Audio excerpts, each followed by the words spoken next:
వందనాలు తెలియచేస్తూ బెత్లెహేం ఆరాధనా మందిరం 64వ వార్షికోత్సవం సందర్భంగా ఏర్పాటు చేయబడిన ఈ 4 దినాల ఈ మంచి సభలలో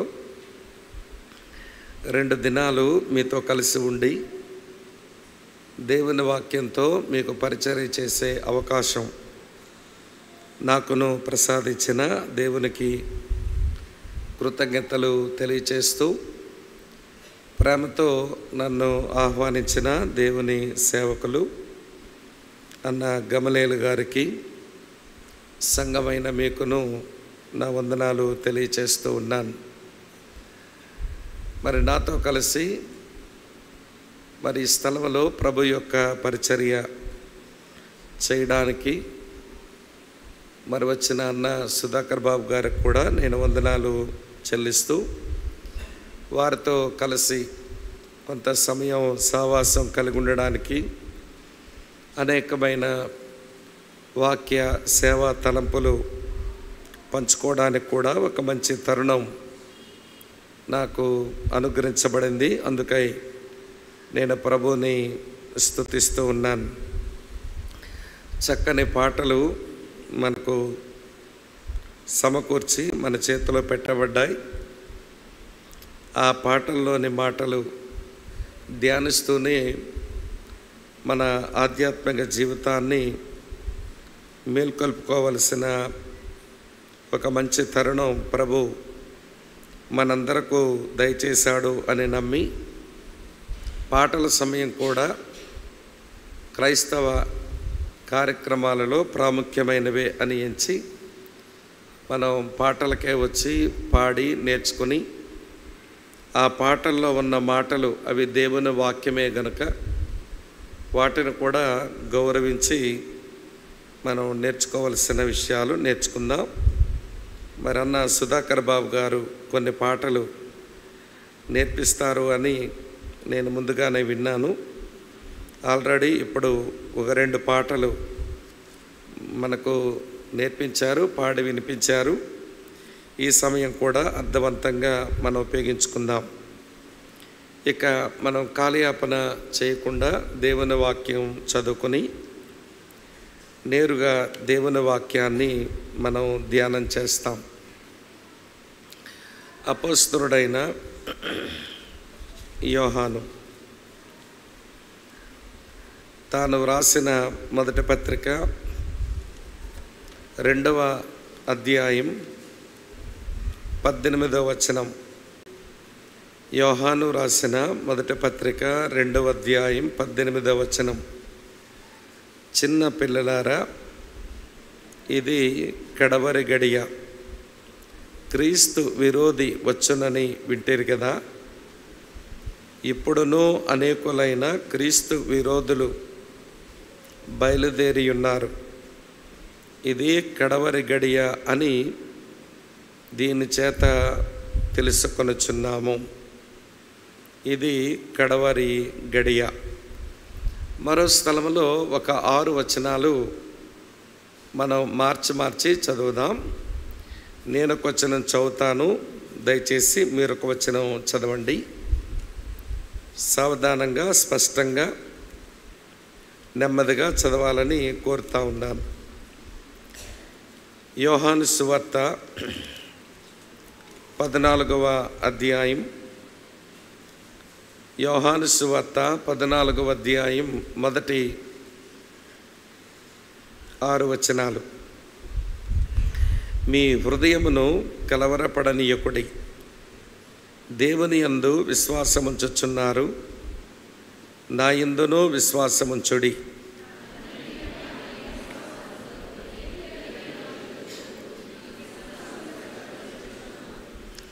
నేను వెళ్ళి మీకు స్థలము సిద్ధపరచిన ఎడల నేనుండు స్థలములో మీరును ఉండులాగున మరలా వచ్చి నా యొద్ద ఉండుటకు మిమ్మను తీసుకొని పోవదను. అందుకు తోమా, ప్రభువా, ఎక్కడికి వెళ్ళుచున్నావో మాకు తెలియదే, ఆ మార్గము ఎలాగూ తెలియనని ఆయనను అడుగ్గా,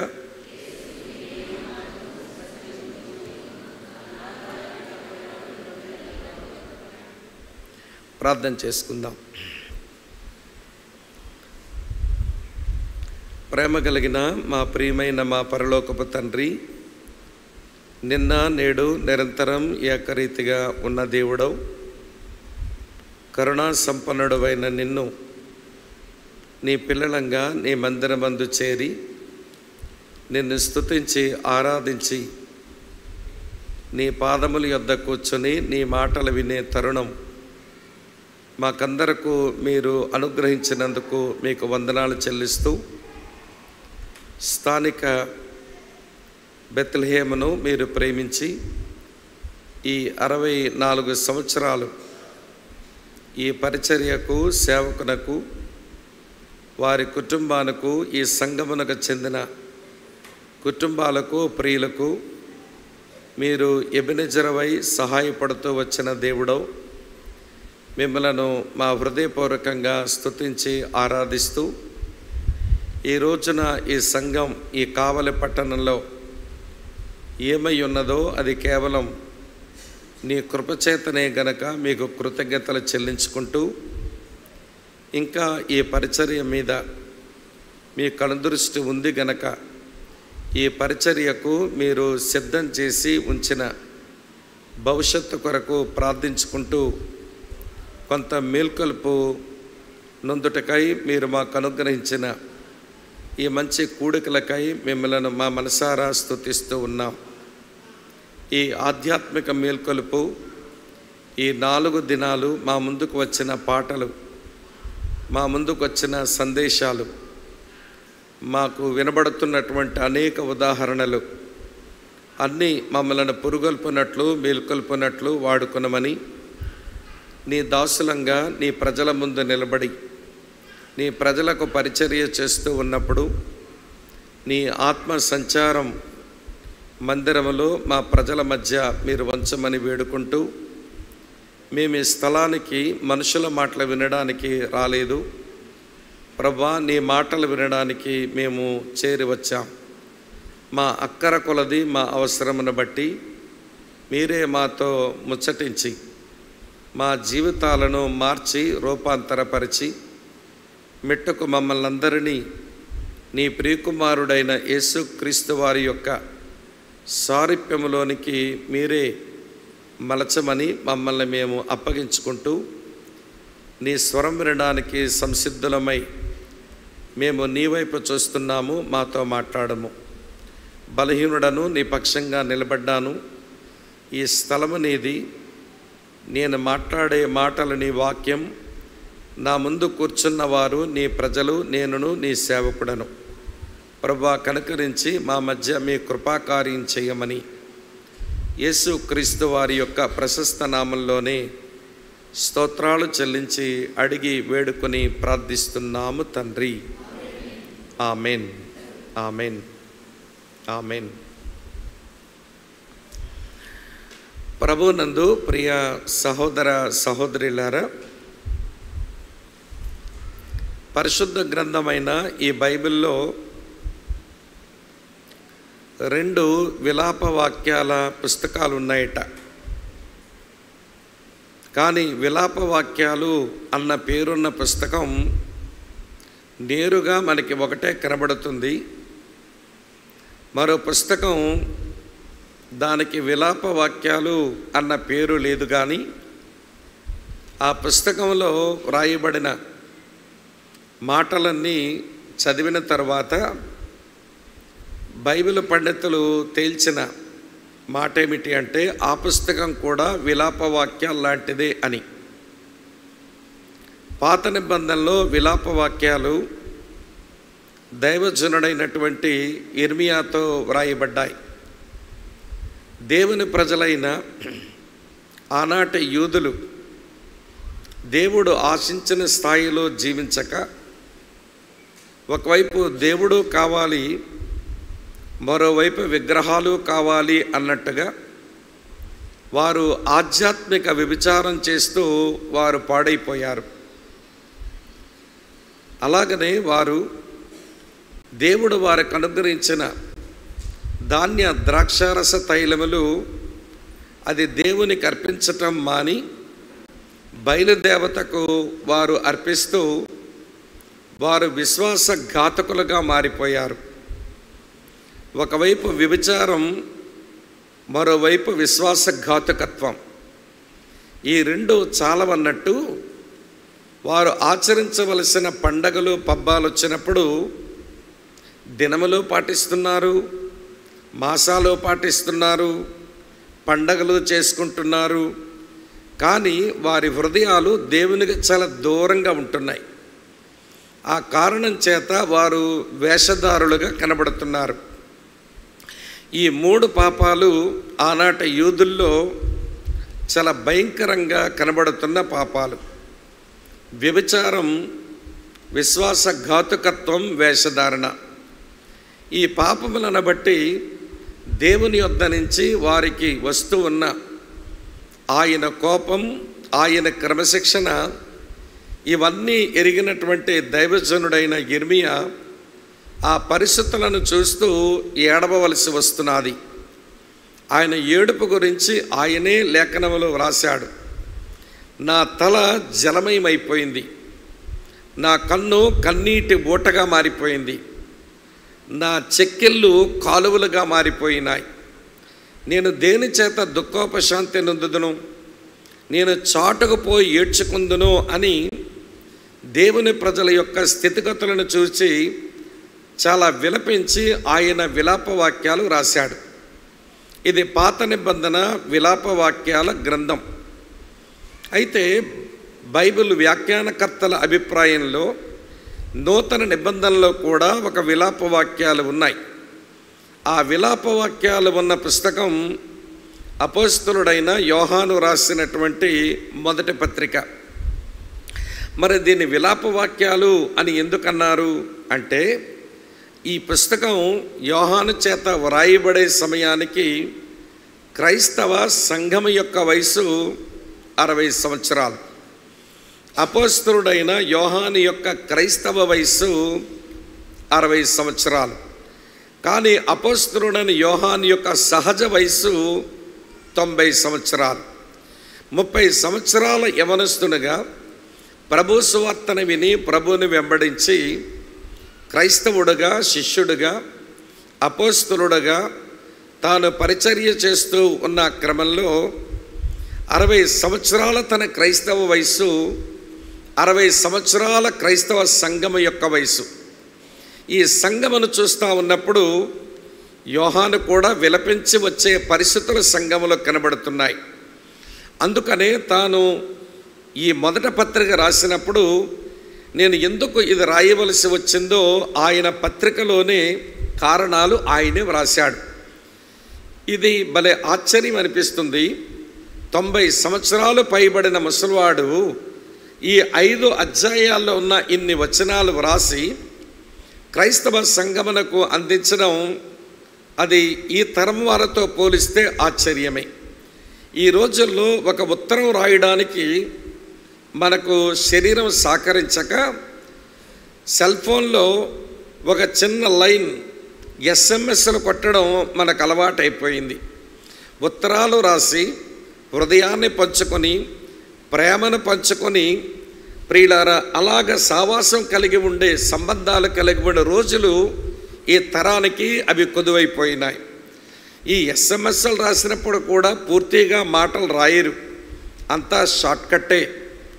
ప్రియులారా, థ్యాంక్ యూ అనే మాట రాయవలసి వస్తే 2 అక్షరాలు రాయటం, 2 పదాలు రాయటం ఎందుకు, థ్యాంక్ యూ అని చెప్పి ఈ తరం నేర్చుకున్నది టీక్యూ అని పెడతారు. థ్యాంక్ యూ కూర్చుంటుంది. అది అలాగనే బిఫోర్ అనే పదం రాయవలసి వచ్చిందనుకోండి, మొత్తం అన్ని అక్షరాలు రాసి మంచి స్పెల్లింగులు అలా పేర్చడం ఎందుకు, బి అనే అక్షరం పెట్టే పక్కన 4 పెడితే తేలిపోయింది కదా అన్నట్టుగా బిఫోర్ రాస్తున్నారు. మరి ఈ రోజున రాయడానికి అంత ఒళ్ళు బద్ధకం పెరిగిన మనలాంటి వాళ్ళకి ఈ 90 సంవత్సరాల ముసలివాడు రాసిన ఇన్ని వచనాలు, ఇది మనల్ని ఆశ్చర్యంలోకి నెట్టాలి కదా. సంఘము దాని స్థితిగతులు బాగలేవు కనుక దాన్ని మేల్కొల్పాలి, దాన్ని సవరించాలి. అన్న భారంతో దైవజనుడు ఈ పత్రికను రాశాడు. మన 2వ అధ్యాయం 18వ వచనానికి రాకమునుపు ఈ పత్రికను తాను ఎందుకు రాయవలసి వచ్చిందో, తను విలిపించడానికి గల కారణాలేంటో మచ్చుకు ఒక 4 చూపిస్తాను. మొదట మీరు దయించి వాటిని చూడాలని కోరుతున్నాను. మొదటి యోహాను పత్రిక 5వ అధ్యాయం 13వ వచనం చూడండి. నేను ఈ పత్రిక ఎందుకు రాయవలసి వచ్చిందో కారణం ఇది అని రాశాడు. 1 యోహాను పత్రిక 5:13 దేవుని కుమారుని నామమందు విశ్వాసముంచు మీరు నిత్య జీవము గలవారని తెలుసుకొనున్నట్లు నేను ఈ సంగతులు మీకు వ్రాయుచున్నాను. ఈ వచనంలో దైవజనుని యొక్క బర్డెన్ ఏమిటి అంటే, సంఘములో ఉన్నారు కానీ వీరు నిత్యజీవం గలవారు, దేవుని కుమారులు కుమార్తెలు అన్న నిశ్చయత వీళ్ళకి లేదు. నేను ఈ పత్రిక ఎందుకు రాస్తున్నాను అంటే, టు ప్రొవైడ్ ఎష్యూరెన్స్, వీళ్ళకు నిశ్చయత కలుగు నిమిత్తమై నేను ఈ పత్రిక రాస్తున్నాను. ఈ రోజున క్రైస్తవ సంఘంలో ప్రియులారా 2 గుంపులు చాలా ప్రమాదకరమైనవి కనబడుతున్నాయి. ఈ రోజే కాదు, ఆ రోజుల్లో కూడా ఉన్నాయి ఈ 2 గుంపులు. ఒక గుంపు ఎవరు అంటే, వారు రక్షింపబడలేదు కానీ రక్షించబడ్డాము అని అనుకుంటున్నారు. ఇది ఒక పాడు గుంపు, మంచి గుంపు కాదు. మరో గుంపు క్రైస్తవ సంఘంలో ఉంది. వారు రక్షింపబడ్డారు కానీ మేము రక్షించబడ్డాము అన్న నిశ్చయత లేకుండా బ్రతుకుతున్నారు. ఇది కూడా పాడు గుంపే. వీరు ప్రభువునందు ఆనందించలేరు, వీరికి రక్షణ ఆనందం ఉండదు. ఆనందం ఎప్పుడు లేదో ఆరాధన ఉండదు, ఆరాధన ఎప్పుడు ఉండదో ఆ ప్రభువుని ఇతరులకు అందించడము ఉండదు. ఆ కారణం చేత ఈ 2 గుంపులు ఆనాడు ఆది క్రైస్తవ సంఘములోను ఈ రోజున స్థానికమైన సంఘాల్లో కూడా కనబడుతూనే ఉంది. రక్షణ పొందలేదు కానీ పొందినామనుకునేటోళ్ళు ఉన్నారు, రక్షణ పొంది కూడా పొందలేదని బింబేలెత్తిపోయే వాళ్ళు కూడా ఉన్నారు. నేను ఈ పత్రిక ఎందుకు రాశానో తెలుసా అండి? ఈ 60 సంవత్సరాల ఈ క్రైస్తవ సంఘాన్ని 60 సంవత్సరాల క్రైస్తవునిగా 90 సంవత్సరాల ముసలివానిగా నేను చూస్తూ ఉన్నప్పుడు ఏంటి వీళ్ళ యొక్క అండర్స్టాండింగ్? వీళ్ళు రక్షించబడి కూడా నిత్యజీవం కలిగి ఉండి కూడా మేము నిత్యజీవం కలిగి ఉన్నాము అన్న భరోసా, అన్న ధీమాతో బ్రతకడం, దేవుల్లో ఆనందించడం వీళ్ళు ఎందుకు చేతనవ్వటం లేదు అని ఈ ముసలాయన ఈ పత్రికను బాధతో రాయవలసి వచ్చింది. అర్థమవుతుంది అనుకుంటున్నాను. మీకు రక్షణ నిశ్చయత కలుగు నిమిత్తం, మీరు నిత్యజీవం గలవారు అని మీరు తెలుసుకునే నిమిత్తం నేను ఈ మాటలు రాయవలసి వచ్చింది అన్నాడు. అలా రాసే క్రమంలో ఇక బైబిల్లో ఏ పుస్తకంలో కూడా అన్ని మార్లు ఉండదు. దేవుని మూలముగా పుట్టినవారు, దేవుని మూలంగా పుట్టినవారు ఎట్లుంటారు అని చాలా ఎక్కువ మార్లు ఈ 1 యోహాను పత్రికలో చదువుతాం. మీలో ఎవరికైనా నేను రక్షించబడ్డానా లేదా, నేను నిత్యజీవం గలవాడనా కాదా అని తేల్చుకుందాము అని అనిపిస్తే ఈ 5 అధ్యాయాల ఈ పత్రికను చదివి దేవుని మూలముగా పుట్టినవారు అనే మాట పట్టుకొని వారు ఎలాంటి అనుభవాలు కలిగి ఉంటారో, వారు ఎలాంటి స్థితిగతులు కలిగి ఉంటారో భక్తుడు రాసిన మాటలు చదువుకొని మనలో మనము ఒక ఎష్యూరెన్స్, ఒక భరోసా, ఒక ధీమా, ఒక నిశ్చయత ఈ పుస్తకంలోంచి మనం సంపాదించుకోవచ్చన్నమాట. కనుక నేను 90 సంవత్సరాల ముసలివాడినైనా 60 సంవత్సరాల క్రైస్తవుడుగా 60 సంవత్సరాల క్రైస్తవ సంఘాన్ని చూసినప్పుడు భలే బాధ అనిపిస్తుంది. రక్షించబడి కూడా రక్షించబడ్డామని వీళ్ళకి నిశ్చయత లేదు. మీకు రక్షణ నిశ్చయత కలుగు నిమిత్తం, మీరు నిత్యజీవ గలవారు అని మీరు తెలుసుకున్న నిమిత్తం నేనీ పత్రిక రాయవలసి వచ్చింది అన్నాడు. ఇది మొదటి కారణం. రెండో కారణం చూపిస్తాను. 1 యోహాను పత్రిక 2వ అధ్యాయం 26వ వచనం. 1 యోహాను పత్రిక 2:26 మిమ్మును మోసపరచువారిని బట్టి ఈ సంగతులు మీకు వ్రాసి ఉన్నాను. ఇది కడవరి గడియ. మోసపరిచే వాళ్ళు, క్రీస్తు విరోధులు చాలామంది సంఘములోనికి, సమాజంలోకి బయలుదేరి వచ్చేశారు. మిమ్మల్ని వారు మోసపరుస్తున్నారు. వారు మాటల చేత, వారు చేసే పనుల ద్వారా మిమ్మల్ని మోసపరుస్తున్నారు కనుక వారు మోసమునకు మీరు చిక్కగా, మీరు మోసపోకుండా నిమిత్తం నేను ఈ పత్రికను రాయవలసి వచ్చింది. టు ప్రొటెక్ట్ బిలీవర్స్, విశ్వాసులను భద్రపరచడానికే, వీళ్ళు మోసపోకుండా నిమిత్తమే నేను ఈ పత్రిక రాస్తున్నాను అన్నాడు. ఇప్పుడు మన థీమ్ సాంగ్ మనం పాడుకున్నామే, అందులో అబద్ధ బోధకులు, అలాగనే అది దుర్బోధకులు, హెరిటిక్స్ అని అంటాం. అలాగనే కొంతమంది భిన్నమైన బోధకులు, వాళ్ళ కల్ట్స్ అని అంటాం. ప్రియులారా, ఈ రెండు గుంపులు చాలా ప్రమాదకరమైన గుంపులు. ఒకరేమో యేసు దేవుని కుమారుడు కాడు అనే వాళ్ళు ఒకలైతే, యేసు శరీరధారిగా రాలేదు అనే వాళ్ళు కొంతమంది అయితే, కొంతమంది యేసు దైవత్వాన్ని అంగీకరించారు, మరికొంతమంది యేసు మానవత్వాన్ని అంగీకరించారు. ఏది అంగీకరించకపోయినా మన పాపక్షమాపణ కొరకు యేసు ప్రభు చేయగలిగినది ఏమీ ఉండదు. కనుక వాక్య సిద్ధాంతములను, వాక్యము సరైన బోధ మీద దాడి చేసి వారి యొక్క వంకర మాటల చేత, వారు అబద్ధపు మాటల చేత మిమ్మల్ని మోసపరిచే వాళ్ళు చాలామంది ఉన్నారు. కనుక ఆ మోసపరచు వారిని బట్టి మీరు మోసపోకుండా నిమిత్తం నేనే పత్రికను మీకు రాయవలసి వచ్చిందని ఈ 90 సంవత్సరాలు పైబడిన ముసలివాడు ఇందుకు ఈ పత్రిక రాశాడంట. కనుక ఈ పత్రిక చదివిన వారం వాక్య సత్యములను చేతబట్టి మనల్ని మనం మోసపోకుండా ఉండినట్లు మనం దేవుల్లో ఎదగవచ్చన్నమాట. అన్న సుధాకర్ అన్న వాక్యం చెప్పే ముందు ఒక ప్రార్థన చేసుకుంటాడు. నేను చాలాసార్లు విన్నాను, నాకు నచ్చింది ఆ మాటలు. ఆయన ఏమంటాడంటే, ప్రభువా, నేను ఇతరులకు బోధించి నేను భ్రష్టుడిని కాకుండానట్లు నాకు సహాయం చేయండి.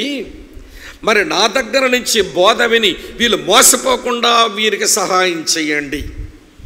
దేవుని మాటలు వినేవారు మోసపోకూడదు. దేవుని వాక్యాలు బోధించే మేము భ్రష్టులం కాకూడదు. మిట్టుకు నేను చెప్పగోరే విషయం ఏమిటి అంటే, మిమ్మల్ని మోసపరచువారు చాలామంది బయలుదేరిపోయారు. అంశుమతి అక్క ఒక చరణంలో అది పెట్టేసింది. ఆ మేల్కొల్పు, ఆ మొదటి థీమ్ సాంగ్లో అబద్ధ బోధకులు బయలుదేరిపోయారు. వారు అబద్ధ మాటల చేత మిమ్మల్ని మోసపరుస్తారు. కనుక మీరు మోసములో పడకుండా నిమిత్తమై నేను ఈ పత్రిక రాయవలసి వచ్చింది అన్నాడు. ఇది రెండవ కారణం. ఎక్కువ వివరాలు చెప్పలేను, తర్వాత మనం రేపు సాయంత్రం లోపు చాలా విషయాలు చూద్దాం. మొదటి మాట, రక్షణ నిశ్చేత కలుగు నిమిత్తం ఈ పత్రిక రాశాను. మిమ్మల్ని మోసపరచువారు ఉన్నారు కాబట్టి మీరు మోసపోకుండా నిమిత్తం నేను ఈ పత్రిక రాశాను. మూడో కారణం చెప్తాను చూడండి. మొదటి యోహాను పత్రిక 2వ అధ్యాయం 1వ వచనం. మొదటి యోహాను పత్రిక 2వ అధ్యాయం 1వ వచనం. నా చిన్న పిల్లలారా, మీరు పాపము చేయకుండుటకై ఈ సంగతులు మీకు వ్రాయుచున్నాను. ప్రియ మిత్రులారా, గమనిస్తున్నారా? టు ప్రివెంట్ సిన్, మీరు పాపము చేయకుండా ఉండు నిమిత్తం నేను ఈ పత్రిక రాస్తున్నాను.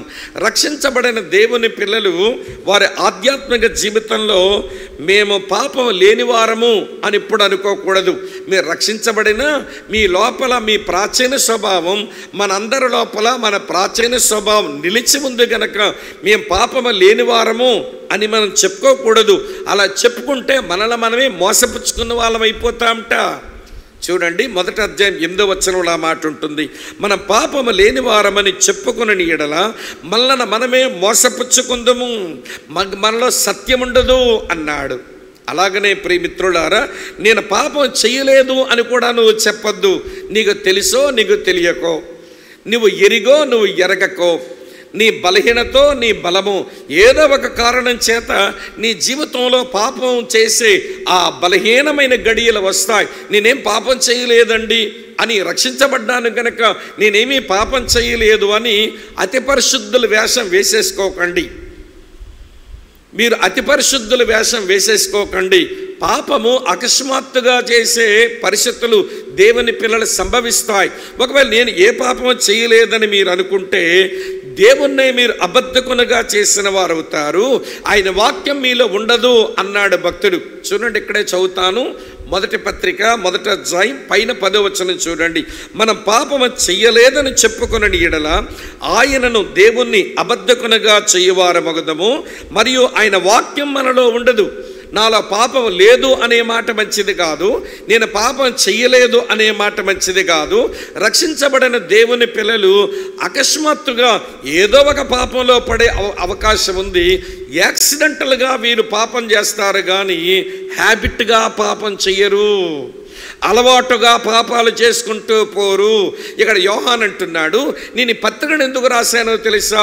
మీరు పాపమును అలవాటుగా చేసుకుని మీరు పాపములోనే అట్లా నిలిచి ఉండిపోయి మీరు ఇదివరకటి జీవితం కంటే అధ్వానపు జీవితంలోకి వెళ్ళకూడదని నేను ఈ పత్రిక రాస్తున్నాను.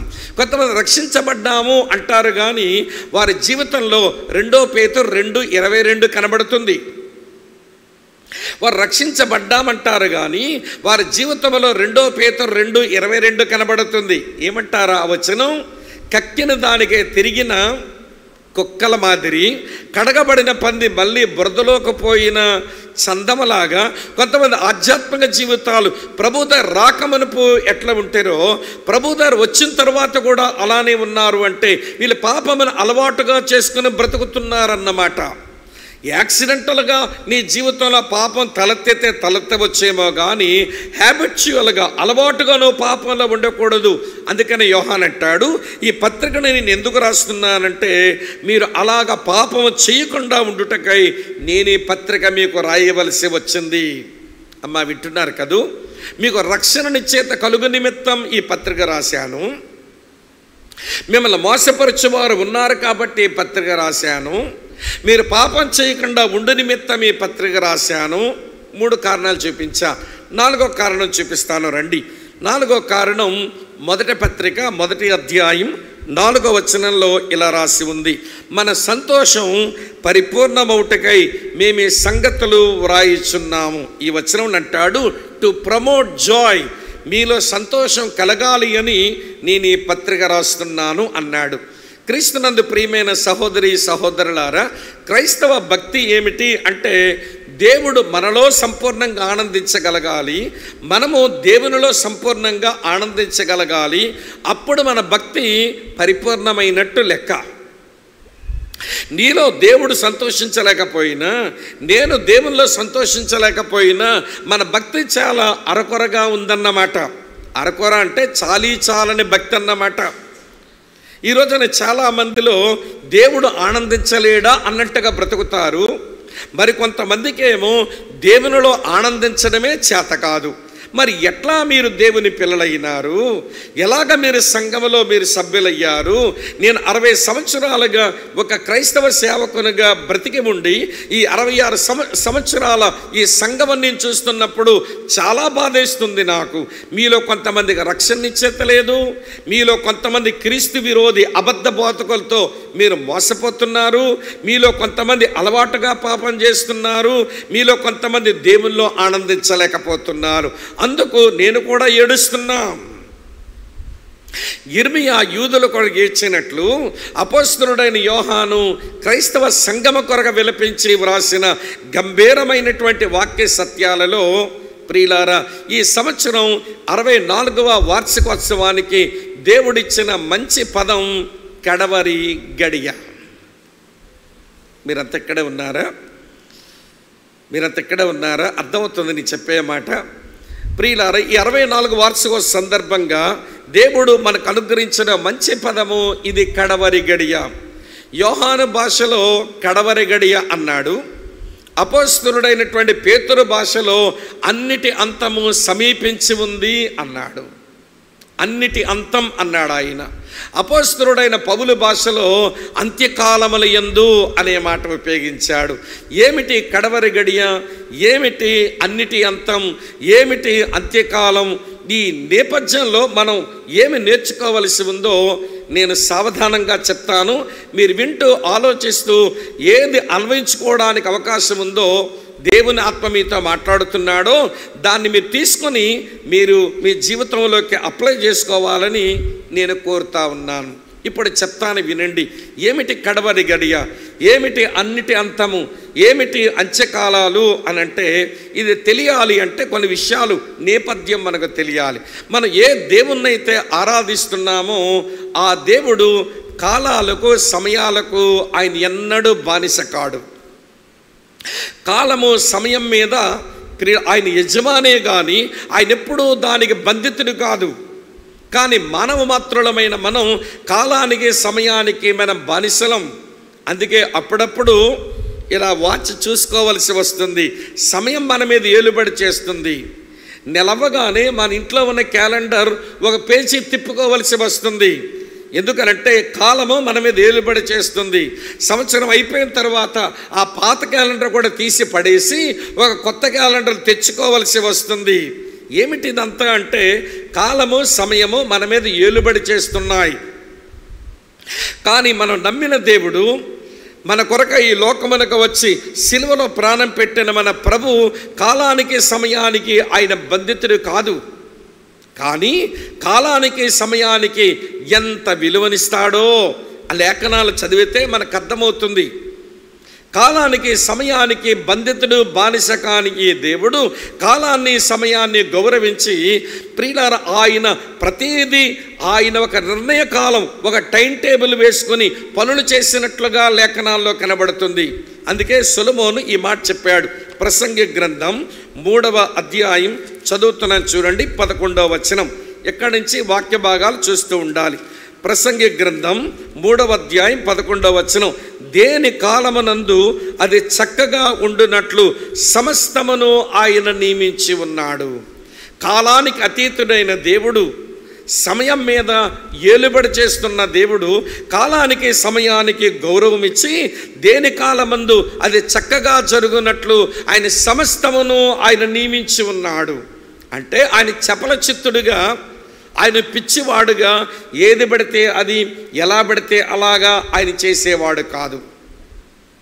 ఆయన ఒక చక్కని కాల నిర్ణయ పట్టిక పెట్టుకొని ఏ సమయానికి ఏది జరగాలో అవన్నీ ఆ సమయానికే చేస్తాడు. ఆయన తొందరపడడు. ఒక దైవజనుడు అన్నాడు, the God of Bible is not at hurry అన్నాడు. ఈ బైబిల్ దేవుడు తొందరపడే దేవుడు కాదు. దేని సమయంలో ఏది చెయ్యాలనో ఆ సమయానికి అదే చేసేవాడు. ఉదాహరిస్తాను వినండి. ఆదికాండం 3వ అధ్యాయం 15వ వచనంలో దేవుడు తన కుమారుణ్ణి స్త్రీ సంతానంగా పంపిస్తాను అని ఆదాము హవ్వలతో ఏదైనా తోటలో ఫస్ట్ గాస్పల్ మెసేజ్ దేవుడే చెప్పాడు. నా కుమారుణ్ణి స్త్రీ సంతానంగా పంపిస్తానని తొలి సువార్త సందేశం ఏదైనా తోటలో సువార్తికుడుగా దేవుడే ఉండి ఆదాము హవ్వలుగా సువార్త వినిపించాడు. మరి ఎప్పుడు వచ్చినాడు ఆయన?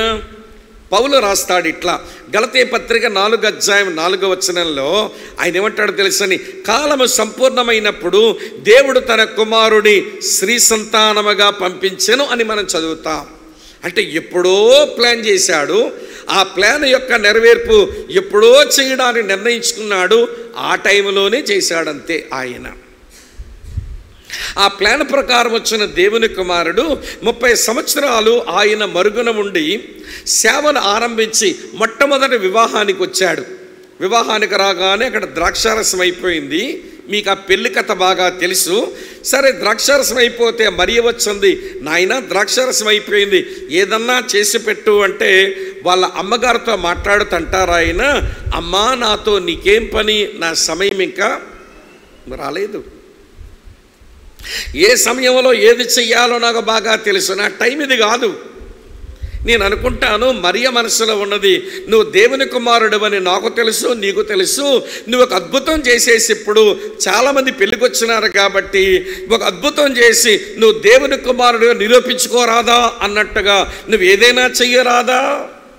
అమ్మా, నేను అద్భుతం చేసి దేవుని కుమారుడిగా నిరూపించుకోవడానికి రాలేదు, నేను సిలువలో చచ్చిపోయి దేవుని కుమారుడని నిరూపించుకోవడానికి వచ్చాను. ఈ విషయం ఈ రోజుకి క్రైస్తవ సంఘానికి బోధపడడం లేదేమనుకుంటాను. అద్భుతాలతో యేసు దేవుడని నిరూపిద్దామనుకుంటున్నారు కానీ ఆయన వాక్యముతో యేసు దేవుని కుమారుడు నిరూపిద్దాము అనేటువంటి తపన చచ్చిపోయింది ఈ రోజున మనకు. అంతెందుకండి, ఆ పాతాళంలోంచి వాడు అంటున్నాడు, హే అబ్రహామా, నాకు 5 సహోదరులు ఉన్నారు, ఆ లాజర్ను కొంచెం పంపిస్తే వాడు చచ్చిపోయి తిరిగి లేచి వెళితే వాడు చెప్పిన మాటలు వింటే నా 5 అన్నదమ్ములు ఇక్కడ రాకుండా వారు రక్షణ పొందుతారు, వారిని కొంచెం పంపించవంటే ఆనాడు అబ్రాహాం ఈ మాట అన్నాడని ప్రభు చెప్పిన మాటలు మనం చదువుతాం. భూమి మీద మోషేయు ప్రవక్తలు ఉన్నారు, వీడిని పంపిస్తే అద్భుతం జరిగితే వాళ్ళు మారరు, భూమి మీద వాక్యం ఉంది, అది వింటే మారతారులే అన్నాడు అబ్రహాం. సోదరి స్నేహితులారా వినండి, అద్భుతాలు మహత్కార్యాలు దేవుని దగ్గరికి ఆకర్షించవచ్చు, కానీ హృదయంలో మార్పును తీసుకుని రావు. దేవుని వాక్యమే హృదయంలో మార్పును తెచ్చేది. కనుక వినండి ప్రియమిత్రులారని చెప్పగోరే విషయం. కనుక దేవుని యొక్క వాక్యాన్ని మనం ఆలోచిస్తూ ధ్యానిస్తూ యేసు దేవుని కుమారుడుగా మనం గుర్తెరగాలి. ఇంతగా నా పాయింట్ ఏంటనంటే, అమ్మా నాతో నీకేం పని, నీ దేవుని కుమారుడుగా నిరూపించుకోవలసిన గడి ఒకటి ఉంది, ఆ గడి ఇంకా రాలేదు, కనుక నా సమయం ఇంకా రాలేదు అన్నాడు. సరే, మొత్తానికి ద్రాక్షారసం చేసినాడు, నీళ్లను మార్చి, తర్వాత పెళ్లి విందు అయిపోయింది. తర్వాత యోహాను సువార్త 7వ అధ్యాయంలో శిష్యులంతా ఆయన చుట్టూ చేరన్నారు, ప్రభువా యెరూషలేములో పండగ జరుగుతుంది, పోదామా? అప్పుడు ప్రభు అన్న మాట జ్ఞాపకానికి తెచ్చుకోండి, నా సమయం ఇంకనూ రాలేదు, మీ సమయం ఎల్లప్పుడూ మీ వద్దనే ఉంది, మీరు పొండి. అరే ఒక అద్భుతం చేయడానికి ఆయనకు ఒక టైం ఉందంట. అమ్మ వింటున్నారా? తనేంటో నిరూపించుకోవడానికి ఆయనకు ఒక టైం ఉందంట. అలాగనే యెరూషలేము పండగ వెళ్ళడానికి ఒక టైం ఉందంట. నా సమయం ఇంకా రాలేదు, మీ సమయం ఇప్పుడు మీ దగ్గరే ఉంది, మీరు పొండి, తర్వాత సంగతి చూద్దామన్నట్టుగా ప్రభు మాట్లాడతారు. అదే యేసుక్రీస్తు ప్రభు యెరూషలేములో యేసును బంధించడానికి, ఆయన కొట్టడానికి, చంపడానికి మనుషులు సిద్ధంగా ఉంటేను, యోహాను సువార్త 17వ అధ్యాయం 1వ వచనంలో తండ్రి నా గడియ వచ్చి ఉన్నది అని అంటాడు. ఇవన్నీ మనకేమి నేర్పిస్తాయి అని అంటే, కాలానికి సమయానికి అతీతుడైన దేవుడు కాలానికి సమయానికి విలువను గౌరవాన్ని ఇచ్చి దేని సమయంలో ఏది చక్కగా చెయ్యాలో అలా చేసుకుంటూ వెళ్ళే దేవుడు ఆయన. మనలాగా చపల చిత్తుడు కాదు, ఇష్టం వచ్చినట్టుగా ఆయన ప్రవర్తించడు. కాలానికి సమయానికి బంధితులమైన మనం సమయానికి కాలానికి విలువనివ్వటం మనకు చేతనవ్వడం లేదు. గమలీయేలన్న ఇక్కడ ఆరాధన ఏ టైంకి ఆరంభమవుతుందో అని అక్కడ తాగుంటే అనుకునేవాడిని, అసలు మీరు ఇంటి దగ్గర బయలుదేరవలసిన టైమో చెప్పాల్సి వచ్చింది సేవకుడు ఎక్కడి నుంచి. అరే వర్షిప్ ఈ టైంకి కూడికి టైంకి అవుతుంది అనే మాట తాగలేదు. ఎక్కడి నుంచి మొదలు పెట్టారు? మీరు పల్లెట గ్రామాల నుంచి వస్తే మీరు 6:30కే బయలుదేరండి, సిటీలో ఉన్నవారు మీరు బయలుదేరి వస్తే మీరు 7కే బయలుదేరండి. మీ ఇంటి దగ్గర బయలుదేరడం దగ్గర నుంచి ఎందుకు చెప్పుకోవాల్సి వచ్చింది సేవకులు అంటే, సమయానికి కాలానికి విలువిచ్చే మనుషులం కాదుగా. ఎప్పుడు పడితే అప్పుడు వస్తాం, ఎలా పడితే అలా వస్తాం, ఎగాదిగా బతికేస్తుంటాం. నేను మీ మీద నేరం మోపాను అనుకోకండి సుమా, అప్పుడే కొంచెం కళ్ళు గుడ్ల గోబల్లా పెట్టి చూస్తున్నారు, ఇంత కఠినంగా మాట్లాడుతున్నాడు ఏంటి వీడని. లేదు లేదు, కఠినంగా కాదు, ఉన్నమాటే చెప్తున్నాను. ఇక సుధాకర్ అన్న ఒకసారి చెప్పారు మాకు. ఏమని చెప్పారంటే, మా దగ్గరికి వచ్చినప్పుడు, వింటారా మీరంతా, చెప్తాను వినండి ప్రియులారా, చెప్తాను వినండి. ఎలా ఉంటుందంటే ఒక్కొక్కరి యొక్క పార్టిసిపేషన్, సమయానికి విలువ ఇవ్వడంలో ఎట్లున్నారు అని అంటే, బ్రిటిష్ వాళ్ళంట ఏదైనా మీటింగ్ పెట్టుకుంటే 7 గంటల మీటింగ్ అనుకోండి, వాళ్ళు 7:15కి వచ్చి కూర్చుంటారట. బ్రిటిషర్స్ది బిఫోర్ టైం అంట. బ్రిటిషర్స్ది ఏంటి? Before time. సరే, అమెరికా వాళ్ళది 7 గంటల మీటింగ్ అనుకోండి, 5 నిమిషాలతో 7 వరకు ఎవడో కనబడ్డట. 5 నిమిషాల్లో చీమల పుట్టలోంచి చీమలు వచ్చినట్టుగా బిలబిలా వచ్చి అందరూ 7లోపే ఉంటే 7 తర్వాతకి ఎవడో రాడట. ఎందుకంటే అమెరికన్స్ ఎప్పుడో ఆన్ టైం అంట. బ్రిటిషర్స్దేమో బిఫోర్ టైం, అమెరికన్స్దేమో ఆన్ టైం. మరి ఇండియన్స్ది ఏంటి అంటే ఆయన చెప్పారు, కావాలంటే ఆయన అడగండి. ఇండియన్స్ది ఏంటనంటే బియాండ్ ద టైం అంట. బియాండ్ ద టైం అంటే 7 గంటల మీటింగ్ అంటే వీళ్ళు ఎప్పుడో 7:15 తగలడతారు, ఇక్కడ 7:15 వచ్చి కనబడతారు ఇక్కడ. సరేలేండి, పోనీ ఇండియన్స్ దా టైం అనుకుందాం. ఇండియన్ క్రిస్టియన్స్ది ఏం టైం అంటే అది మరీ బాగా చెప్పారు. ఇండియన్ క్రిస్టియన్స్ టైం ఏంటంటే ఫార్ బియాండ్ ద టైం అంట. ఒక 20 నిమిషాల్లో ప్రసంగం అయిపోద్దంటే అప్పుడు కనబడతారు ఈ విగ్రహాలన్నీ. అందుకనే మీరు కూడికి రావడానికి కూడికి సమయం చెప్పలేదు దైవజనుడు ఎక్కడ నిలబడి. మీ ఇంటి దగ్గర బయలుదేరవలసిన టైం కూడా ఆయన ప్రస్తావించవలసి వచ్చింది. నాకు ఇదే అర్థం కాని విషయం. కాలానికి సమయానికి అతీతుడైన దేవుడు కాలానికి సమయానికి విలువనిచ్చి దేని సమయంలో అది చక్కగా చేసుకుని పోతుంటే, కాలానికి సమయానికి బంధితులమైన మనం కాలానికి సమయానికి విలువనివ్వటం లేదేంటి అనిపిస్తుంది. రేపు రాత్రిలోపు చాలా విషయాలు చెప్తాననుకోండి. కాలానికి సమయానికి బంధితుడు కాని దేవుడు ఆయన చాలా పెద్ద ప్రోగ్రాం పెట్టుకున్నాడు ఈ సృష్టిలో. జరిగిపోయిన ప్రోగ్రాము ప్రణాళిక ప్రకారమే చేశాడు. అది నేను ఇప్పుడు మాట్లాడలేను. కానీ మన కడవరి గడియ దగ్గర ఆలోచించవలసిన వారం కాబట్టి అంచె దినముల యందు, అన్నిటి అంతమందు, కడవరి దినముల యందు దేవుడు జరిగించుకోవలసిన ఒక పెద్ద ప్రోగ్రాం ఆయన దగ్గర ఉంది. చాలా పెద్ద ప్రోగ్రాం ఆయన దగ్గర ఉంది. ఆయన ప్రోగ్రాంలో నేను 3 సంగతులు, నేను ఒక 3 సందేశాల్లో మీతో చెప్తాను. ఆ భవిష్యత్తులో ఆయన పెట్టుకున్న ప్రోగ్రాం, దీన్ని ఎస్కెటలాజికల్ ప్రోగ్రాం అని అంటారు. భవిష్యత్తు కొరకు దేవుడు వేసినటువంటి ప్రోగ్రాం. ఏమంటే అన్నీ నేను మాట్లాడలేను. నాకున్న 3 సందేశాల్లో 3 ప్రాముఖ్యమైన విషయాలు నేను మీకు జ్ఞాపకం చేస్తాను. అందులో మొట్టమొదటి విషయం అమ్మ వింటున్నారు కదూ, దేవుని సంఘముకై ఆయన రాక, అది ఎత్తబడ్డం. మన థీమ్ సాంగ్లో 3వ చరణంలో ఉంటుంది, యేసు ప్రభు తన సంఘం కొరకే వస్తాడు, తన సంఘాన్ని తీసుకుని వెళతాడు. దాన్ని ఇంగ్లీష్లో the rapture of the church అన్నారు. ఈ పూట నేను దాని గురించి మీతో చెప్తాను. ఇది కడవరి గడియ. దేని కొరకు మనం ఎదురు చూస్తున్నాము అని అంటే, యేసు ప్రభు వస్తారు, సంగముగా మనం ఆరోహణమవుతాము, ఆయన దగ్గర కొనిపోబడతాము. దీని విషయమే కొంత అవగాహన కలిగి ఉండడం ఇది అత్యవసరం.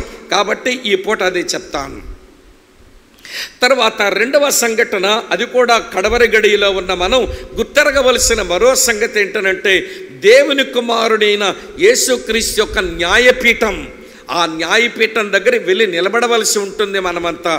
దాని గురించి నేను రేపు వర్షిప్లో నేను ఆ సంగతి మీతో చెప్తాను. అటు తర్వాత రేపు రాత్రికి దేవుని కుమారుడైన యేసుక్రీస్తు యొక్క 2వ రాకడ అది చెప్పి నా వంతు నా పని ముగించుకుని వెళ్ళిపోతాను. దేవుని సంఘం ఆరోహణం అవ్వడం, దాని కొరకై యేసు రాక, నేను రాకడం లేదు, యేసు రాక, దేవుని కుమారుడైన యేసుక్రీస్తు ఒక న్యాయపీఠం ఎదుట దేవుని సంఘం, అది రేపు ఉదయం ఆలోచిద్దాం. తర్వాత దేవుడు తన కుమారుడని యేసుక్రీస్తుని పంపగా, దేవుని కుమారుడు యేసుక్రీస్తు యొక్క 2వ రాకడ, అది రేపు రాత్రి మనం ఆలోచిస్తాం. ఇది కడవరి గడియ. కాలాలు కొంచెం గమనించి బ్రతకమని పరిశుద్ధాత్మ దేవుడు అటు యోహాను ద్వారా కానివ్వండి, ఇటు పేతురు ద్వారా కానివ్వండి, అక్కడ పౌలు ద్వారా కానివ్వండి, మీరు కాలములను ఎరిగి బ్రతకండి అని చెప్పడానికే, మనం మేల్కొల్పడానికే ఈ విషయాలు వ్రాశాడు గనక ప్రియులారా, ఇప్పుడు మనం మాట్లాడుకోవలసిన విషయం ఇది కడవరి గడియ. క్రీస్తు విరోధులు ప్రత్యక్షమవుతారు. ఆల్రెడీ వాడి ఆత్మ భూమి మీద పనిచేస్తూనే ఉంది. వాని గురించి తర్వాత ఆలోచిద్దాం. కానీ ఈ కడవరి గడియలో దేవుని సంగముగా మన ప్రభు యొక్క రాక నిమిత్తం, ఆయన దగ్గరకు మన ఆరోహణమగు నిమిత్తం మనం సిద్ధపడవలసి ఉంది. ప్రభు తన రాకన గూర్చి, తన సంఘం ఆయన కొనిపోవడాన్ని గూర్చి ప్రధానమైనటువంటి లేఖన భాగాలు, ఒకటి యోహాను సువార్త 14వ అధ్యాయం 1 నుంచి 6 వచనాలు ఈ పూట నేను మీరు కలిపి చదివాం. మరో స్క్రిప్చరల్ పోర్షన్ ఆయన రాక, సంఘం ఎత్తబడ్డాన్ని గూర్చి 1 కొరింథీ పత్రిక 15వ అధ్యాయం. ఆచరణ కూడా అక్కందులో పెట్టారు. ఈ క్షయమైపోయిన శరీరం అక్షయతను ధరించుకొని కడబోర మ్రోగినప్పుడు ఇది మార్పు చెంది ప్రభువుని కలుసుకుంటుంది అని ఆచరణ కూడా మన అంశపు పాటలో ఉంది. అదొక పోర్షన్. మరొక వాక్య భాగం ఏమిటి అంటే 1 తెస్సలోనిక పత్రిక 4వ అధ్యాయం 16 నుంచి 18 వచనాలలో మరొక వాక్య భాగం ఉంది.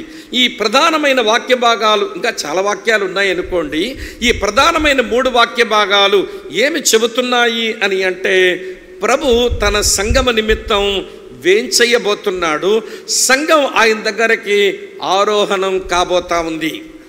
ఈ కడవరి గడియలో ఉన్న దేవుని సంగమా, బెత్లెహేమా, ఈ కడవరి గడియలో నా యేసు రాక ఎట్లా సంభవిస్తుంది, నేను సంగముగా, సంగములకు సభ్యునిగా, సభ్యురాలుగా నేను ఎలా ఉంటే ఎత్తబడగలుగుతాను, ఈ కడవరి గడియలో మనం తెలుసుకోవలసిన కీలకమైన విషయం. వెనకాల చెప్పిన 2 పోర్షన్లు వదిలేయండి. యోహాను సువార్త 14వ అధ్యాయం 1 నుంచి 6 వచనాలు మనం చదివాం గనక అక్కడ నుంచే వాక్యాన్ని ధ్యానం చేయడం మొదలు పెడదాం.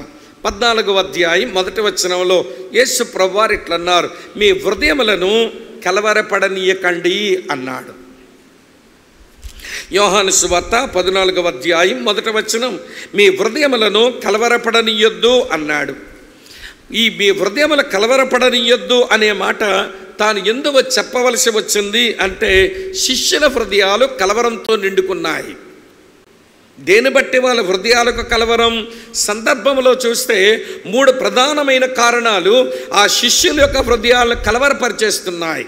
చూపిస్తాను రండి. మొదటి కారణం యోహాను సువార్త 13వ అధ్యాయం 21వ వచనం. యేసు ఈ మాటలు పలికిన తరువాత ఆత్మలో కలవరపడి, మీలో ఒకడు నన్ను అప్పగించునని మీతో నిశ్చయముగా చెప్పుచున్నానని రూఢిగా చెప్పాను. ఈ వచనం మనకేమి నేర్పిస్తుందనంటే, యేసు ప్రభువు వారు తన శిష్యులతో భోజనానికి కూర్చొని ఆయన అంటున్నారు, మీలో ఒకడు ద్రోహి, వాడు నన్ను అప్పగించబోతున్నాడు అన్నారు. అరే 3.5 సంవత్సరాలు ఆయన చెప్పింది వింటమి, ఆయన చేసింది చూస్తేమి, ఆయన పెట్టింది తింటమి. అలాంటి మనలో ఒకడు ద్రోహ, నేనా ఎవడవాడు కలవరం వచ్చేసింది. మీలో ఒకడు ద్రోహి అన్నందుకు శిష్యుల హృదయాలు కలవరంతో నిండుకున్నాయి. ఒకటైతే రెండో కారణం చూపిస్తాను చూడండి. అదే యోహాను సువార్త 13వ అధ్యాయం 33వ వచనం చూడండి. మిత్రులారా, పిల్లలారా, ఇంకా కొంతకాలము మీతో కూడా ఉందును, మీరు నన్ను వెతుకుదురు, నేను ఎక్కడగా వెళుదునో అక్కడగా మీరు రాలేరని నేను యూదులతో చెప్పిన ప్రకారం ఇప్పుడు మీతోనూ చెప్పుచున్నాను అన్నారు. నేను వెళ్ళిపోతున్నాను, నేను ఎక్కడికి వెళ్తాను అక్కడే మీరు రాలేరు అని చెప్పిన మాట వాళ్ళకి చాలా కలవరం తీసుకొస్తుంది. అరే, మేము సమస్తాన్ని ఎందుకు విడిచిపెట్టినాము? నేను నా వలలు విడిచిపెట్టలేదా? నేను నా దోణి విడిచిపెట్టలేదా? నేను నా సుంకపు వసూలు చేసే ఉద్యోగాన్ని వదిలిపెట్టలేదా? అన్ని వదిలిపెట్టుకొని సమస్తాన్ని వదులుకొని ఈయన వెంబడ వచ్చి మళ్ళీ ఇంటికి కూడా వెళ్లకుండా ఈయనతోనే బ్రతికి సమస్తము సమర్పించుకుని వచ్చాము. అలాంటి సమర్పణతో వచ్చిన మనల్ని వదిలేసిపోతానంటాడు ఏంటి? అసలు వాళ్ళు పిలిచినప్పుడు ఏమని పిలిచారు? ఈయన పరలోక రాజ్యం సమీపించింది, మీరు మారు మనసు పొందండి, నన్ను వెంబడించండి, నేను మనుషుల పట్టు జాలరుగా చేస్తాను అని అంటేనే కదా మనం వెంబడించాము. అంటే ఆయన రాజ్యం వస్తుంది, ఆ రాజ్యంలో ఆయన రాజు అయితే మన మంత్రులు అన్నా కాకపోతామా అని కదా ఒక మంచి ఆశతో ఈయన వెంబడించాం. ఈ 3.5 సంవత్సరాలు వెంబడించాక ఇప్పుడు అంటే నేను వెళ్ళిపోతున్నాను, నేను ఎక్కడికి వెళ్తానో మీకు తెలియదు, నేను వెళ్ళిన దగ్గరకి మీరు రాలేరు, నేను యూదులతో చెప్పినట్టే మీతో చెబుతున్నాను అంటాడేంటి ఈయన? కలవరం. మీలో ఒకడు ద్రోహి అన్నందుకు కలవరం, నేను మిమ్మల్ని విడిచిపెట్టి వెళ్ళిపోతున్నానని చెప్పినందుకు కలవరం, మీరు అక్కడ రాలేరు అని చెప్పినందుకు కలవరం. మరో కారణం చూపిస్తాను రండి. మరో కారణం ఇలా ఉంది. యోహాను సువార్త 13వ అధ్యాయం ఇదే కాంటెక్స్ట్లో వాళ్ళ కలవరానికి 3వ కారణం 38వ వచనంలో ఉంది. ఆయనను ఎరుగనని 38 మొదటి చదువుతాను. యేసు, నా కొరకు నీ ప్రాణం పెట్టుదువా? ఆయనను ఎరుగునని నీవు ముమ్మారు చెప్పక ముందు కోడి కూయదని నీతో నిశ్చయముగా చెప్పుచున్నాను అనెను. ఆ 12 మంది అపోస్తలుల్లో ఎంతో కొంత విశ్వాసం, ఎంతో కొంత ప్రేమ, ఎంతో కొంత ధైర్యం, ఎంతో కొంత సాహసం కలిగిన వాడు ఈ పేతురన్న గారే కదా. ఇలాంటి వాడు కూడా యేసు ఎవరో నేను ఎరగనని ముమ్మారు పొంకే ఒక రోజు వస్తుందంటే మా బోటోలు గతేమైపోను. మనందరికంటే అతనే కొంచెం ప్రభు మీద ప్రేమ వ్యక్తపరిచేవాడు కదా, మనందరికంటే అతనే కొంచెం గట్టి విశ్వాసం ఉన్నట్టు కనబడతాడు కదా, మనందరికంటే అతనే కొంచెం ధైర్యవంతుడు కనబడతాడు కదా. అటువంటి వాడు యేసు ఎవరో నేను ఎరగనని ముమ్మారు చెప్పేటువంటి ఒక రోజు వస్తుందంటే మా బోటోలు గతేంగాను కలవరం వచ్చేస్తుంది. మీలో ఒకడు ద్రోహి అన్నందుకు కలవరం, నేను మిమ్మల్ని విడిచిపెట్టి వెళ్ళిపోతున్నా మీరు రాలేరు అని చెప్పినందుకు కలవరం, అలాగే పేతురు నువ్వు ముమ్మారు బొంకుతావని చెప్పినందుకు కలవరం. వారి హృదయాలు కలవరంతో నిండిపోతే యేసు ప్రభువారంట మీ హృదయములు కలవరపడనీయొద్దు అని చాలా విషయాలు చెప్పారు. నా తండ్రి యందు విశ్వాసం ఉంచారు, నా యందు విశ్వాసం ఉంచండి. నా తండ్రి అంటే అనేక నివాసాలు కలవు, లేని ఎడల మీతో చెప్పదను. మీకు స్థలము సిద్ధపరచన వెళ్తున్నాను, నేను వెళ్ళి మీకు స్థలము సిద్ధపరచిన ఎడల నేనుండు స్థలములో మీరును ఉండులాగున నేను మరలా వస్తాను, నా యొద్ద ఉండుటకు మేము తీసుకొని పోతాను అన్నాడు. ఈ మాటలు మనం చదువుతున్న ప్రతిసారి క్రైస్తవ విధానంలో ఈ మాటలు తరచుగా మనం ఎప్పుడు వాడుకుంటాము అంటే ఎవడో చచ్చిపోయినప్పుడు వాడతాం, ఎవరినో పెట్టెలో పెట్టాక మనం వాడతాం. లేక వాళ్ళ స్మారక కూడిక జరిగితే ఈ 3 వచనాలు చదువుకొని ఆ కుటుంబీకులు కొంచెం ఆదరించడానికి కొన్ని మాటలు చెప్తాం. ప్రియులారా, ఈ మాటలు క్రైస్తవ్యంలో శ్మశానపు మాటలు, సమాధి మాటలు, స్మారక మాటలు అయ్యాయి. అయితే మనమండి సూట్ అవుతున్నాయి, వాడుకుంటున్నామంతే. కానీ శిష్యులు ఈ మాటలు వింటున్నప్పుడు వాళ్ళకి ఏమర్థమై ఉంటుందో చెప్పనా మీకు? వాళ్ళకి సమాధి వింటున్నారా, ఏమంటే సమాధులు డొక్కు, వారికేమో స్మారక కూడిక, వాళ్ళకి జ్ఞాపకం రావు. ఈ మాటలు యేసు ప్రభు పలికినప్పుడు వారికి ఏమి జ్ఞాపకం వస్తుందంటే, ఇదేంటి పెళ్లి కొడుకు పెళ్లి కూతురు ఇంటోళ్ళతో మాట్లాడుతున్నట్టున్నా ఈయన మాటలు అనిపిస్తాయి వాళ్ళకి. ఇది పెళ్లి కొడుకు పెళ్లి కూతురు ఇంటి వాళ్ళతో మాట్లాడే మాటలు. ఎట్లనో చెప్తాను, వినండి సావధానంగా. నావి చూస్తే వినండి, ఇక్కడే పెద్ద రాయినక్కర్లా. ఇది హిస్టారికల్ బ్యాక్గ్రౌండ్, కల్చరల్ బ్యాక్గ్రౌండ్ కనుక మీరు బాగా వింటేనే జ్ఞాపకం ఉంటుంది. యేసు ప్రభు ఉన్న దినములలో రాయవలసి వచ్చినప్పుడు రాసుకుందరూ, చాలా చెప్తాను తర్వాత. యేసు ప్రభు ఉన్న దినములలో ఒక యోధా యవనస్తుడి పెండ్లీడు వస్తే తల్లిదండ్రులు ప్రార్థన చేసి, నాయన నీకు పెండ్లీడు వచ్చింది, నీవు అమ్మాయిని వెతుక్కో నీ భార్య కొరకు అని పిల్లాడిని ప్రార్థన చేసి పంపిస్తారు. అతగాడు పోయి తనకు నచ్చిన అమ్మాయి కనబడినప్పుడు ఆ పిల్ల తాలూకు వంశం ఏమిటి, ఆ పిల్ల తాలూకు గోత్రం ఏమిటి, ఆమె ఎవరి కుమార్తె తెలుసుకుని వాళ్ళ ఇంటికి వెళ్ళి, మీ అమ్మాయిని చూశాను, నాకు నచ్చింది, పెళ్లి చేసుకోవాలనుకుంటున్నాను, నాది పలానా గోత్రం, నాది పలానా వంశం, నా తండ్రి పలానా ఆయన కొడుకును నేను, మీ అమ్మాయిని ఇచ్చిన పెళ్లి చేస్తారా అని అడిగితే ఆయన అక్కడే కూర్చోబెట్టి తల్లిదండ్రులు ఇద్దరు గదిలోకి వెళ్ళి అమ్మాయితో మాట్లాడి, పలానా గోత్రం, పలానా వంశం, పలానా తండ్రి కొడుకు నేను పెళ్లి చేసుకోవడానికి వచ్చాడమ్మా, ఏమంటావు అని అంటే, నాకు సమ్మతమే అని అమ్మాయి చెప్పింది అనుకోండి.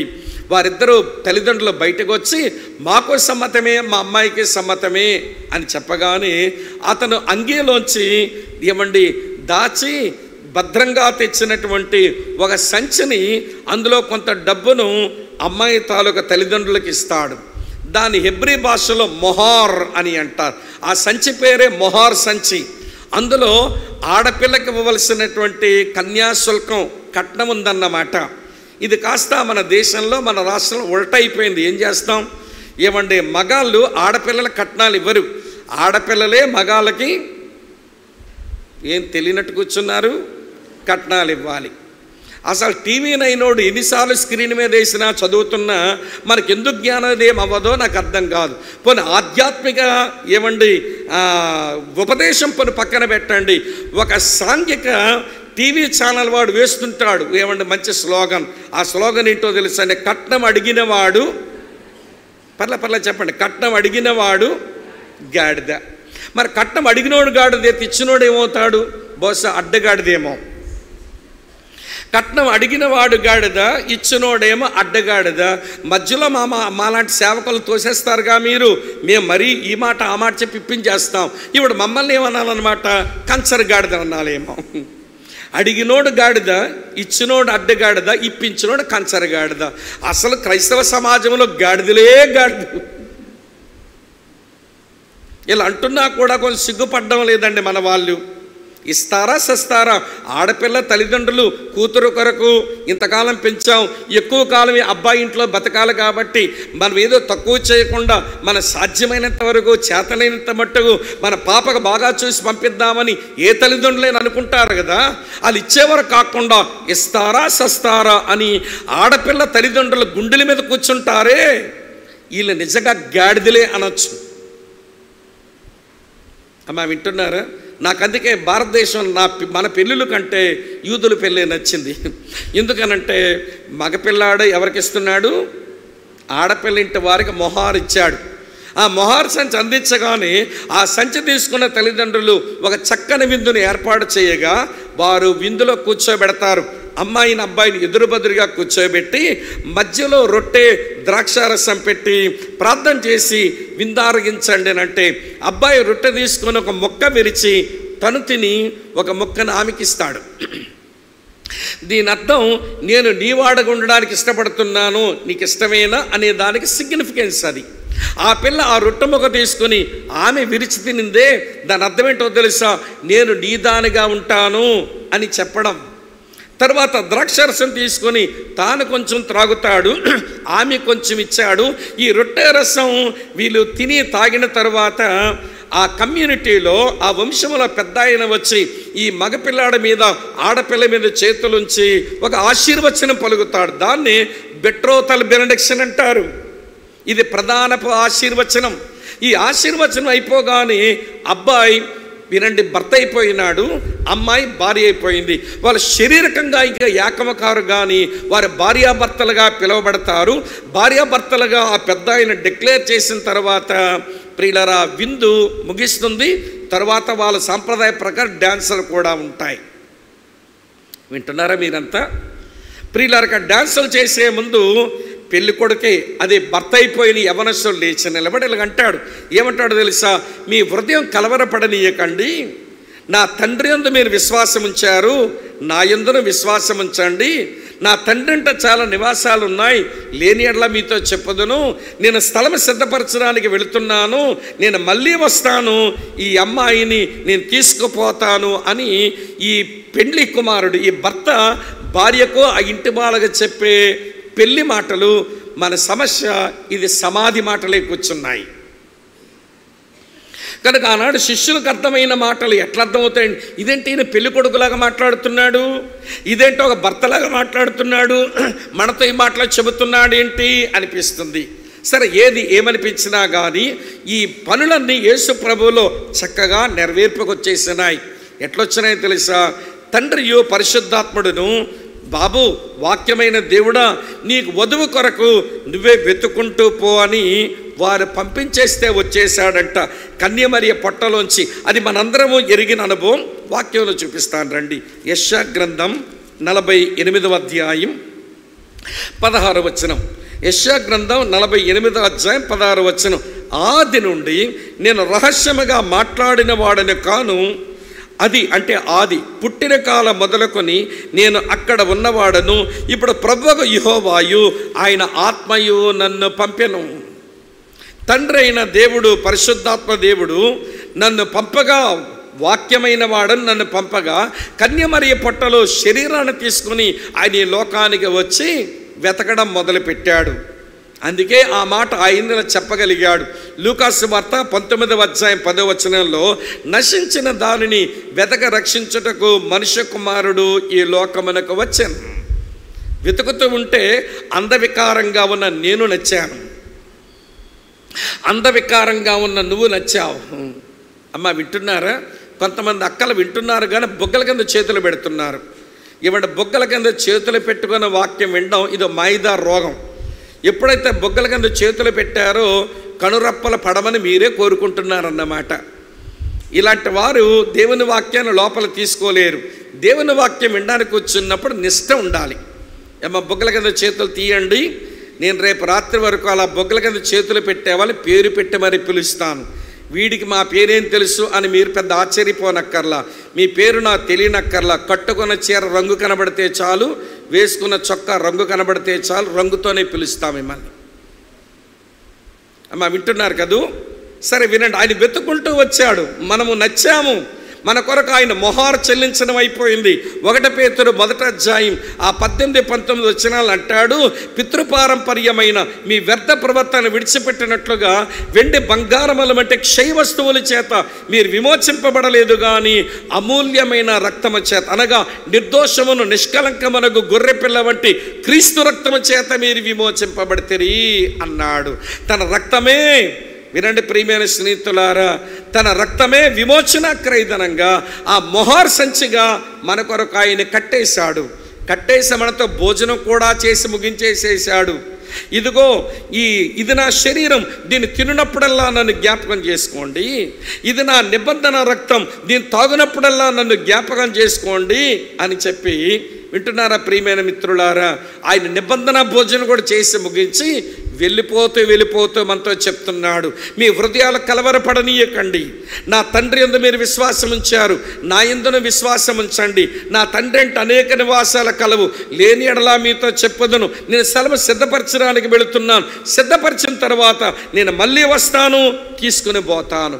కడవరి గడియలో జరగవలసిన ఫస్ట్ ఈవెంట్, కడవరి గడియల్లో దేవుని పిల్లల జీవితంలో జరగవలసిన మొదటి సంభవం అది ఏమిటి అంటే, ఆయన రావాలి, సంఘమును ఆయన తీసుకుని పోవాలి.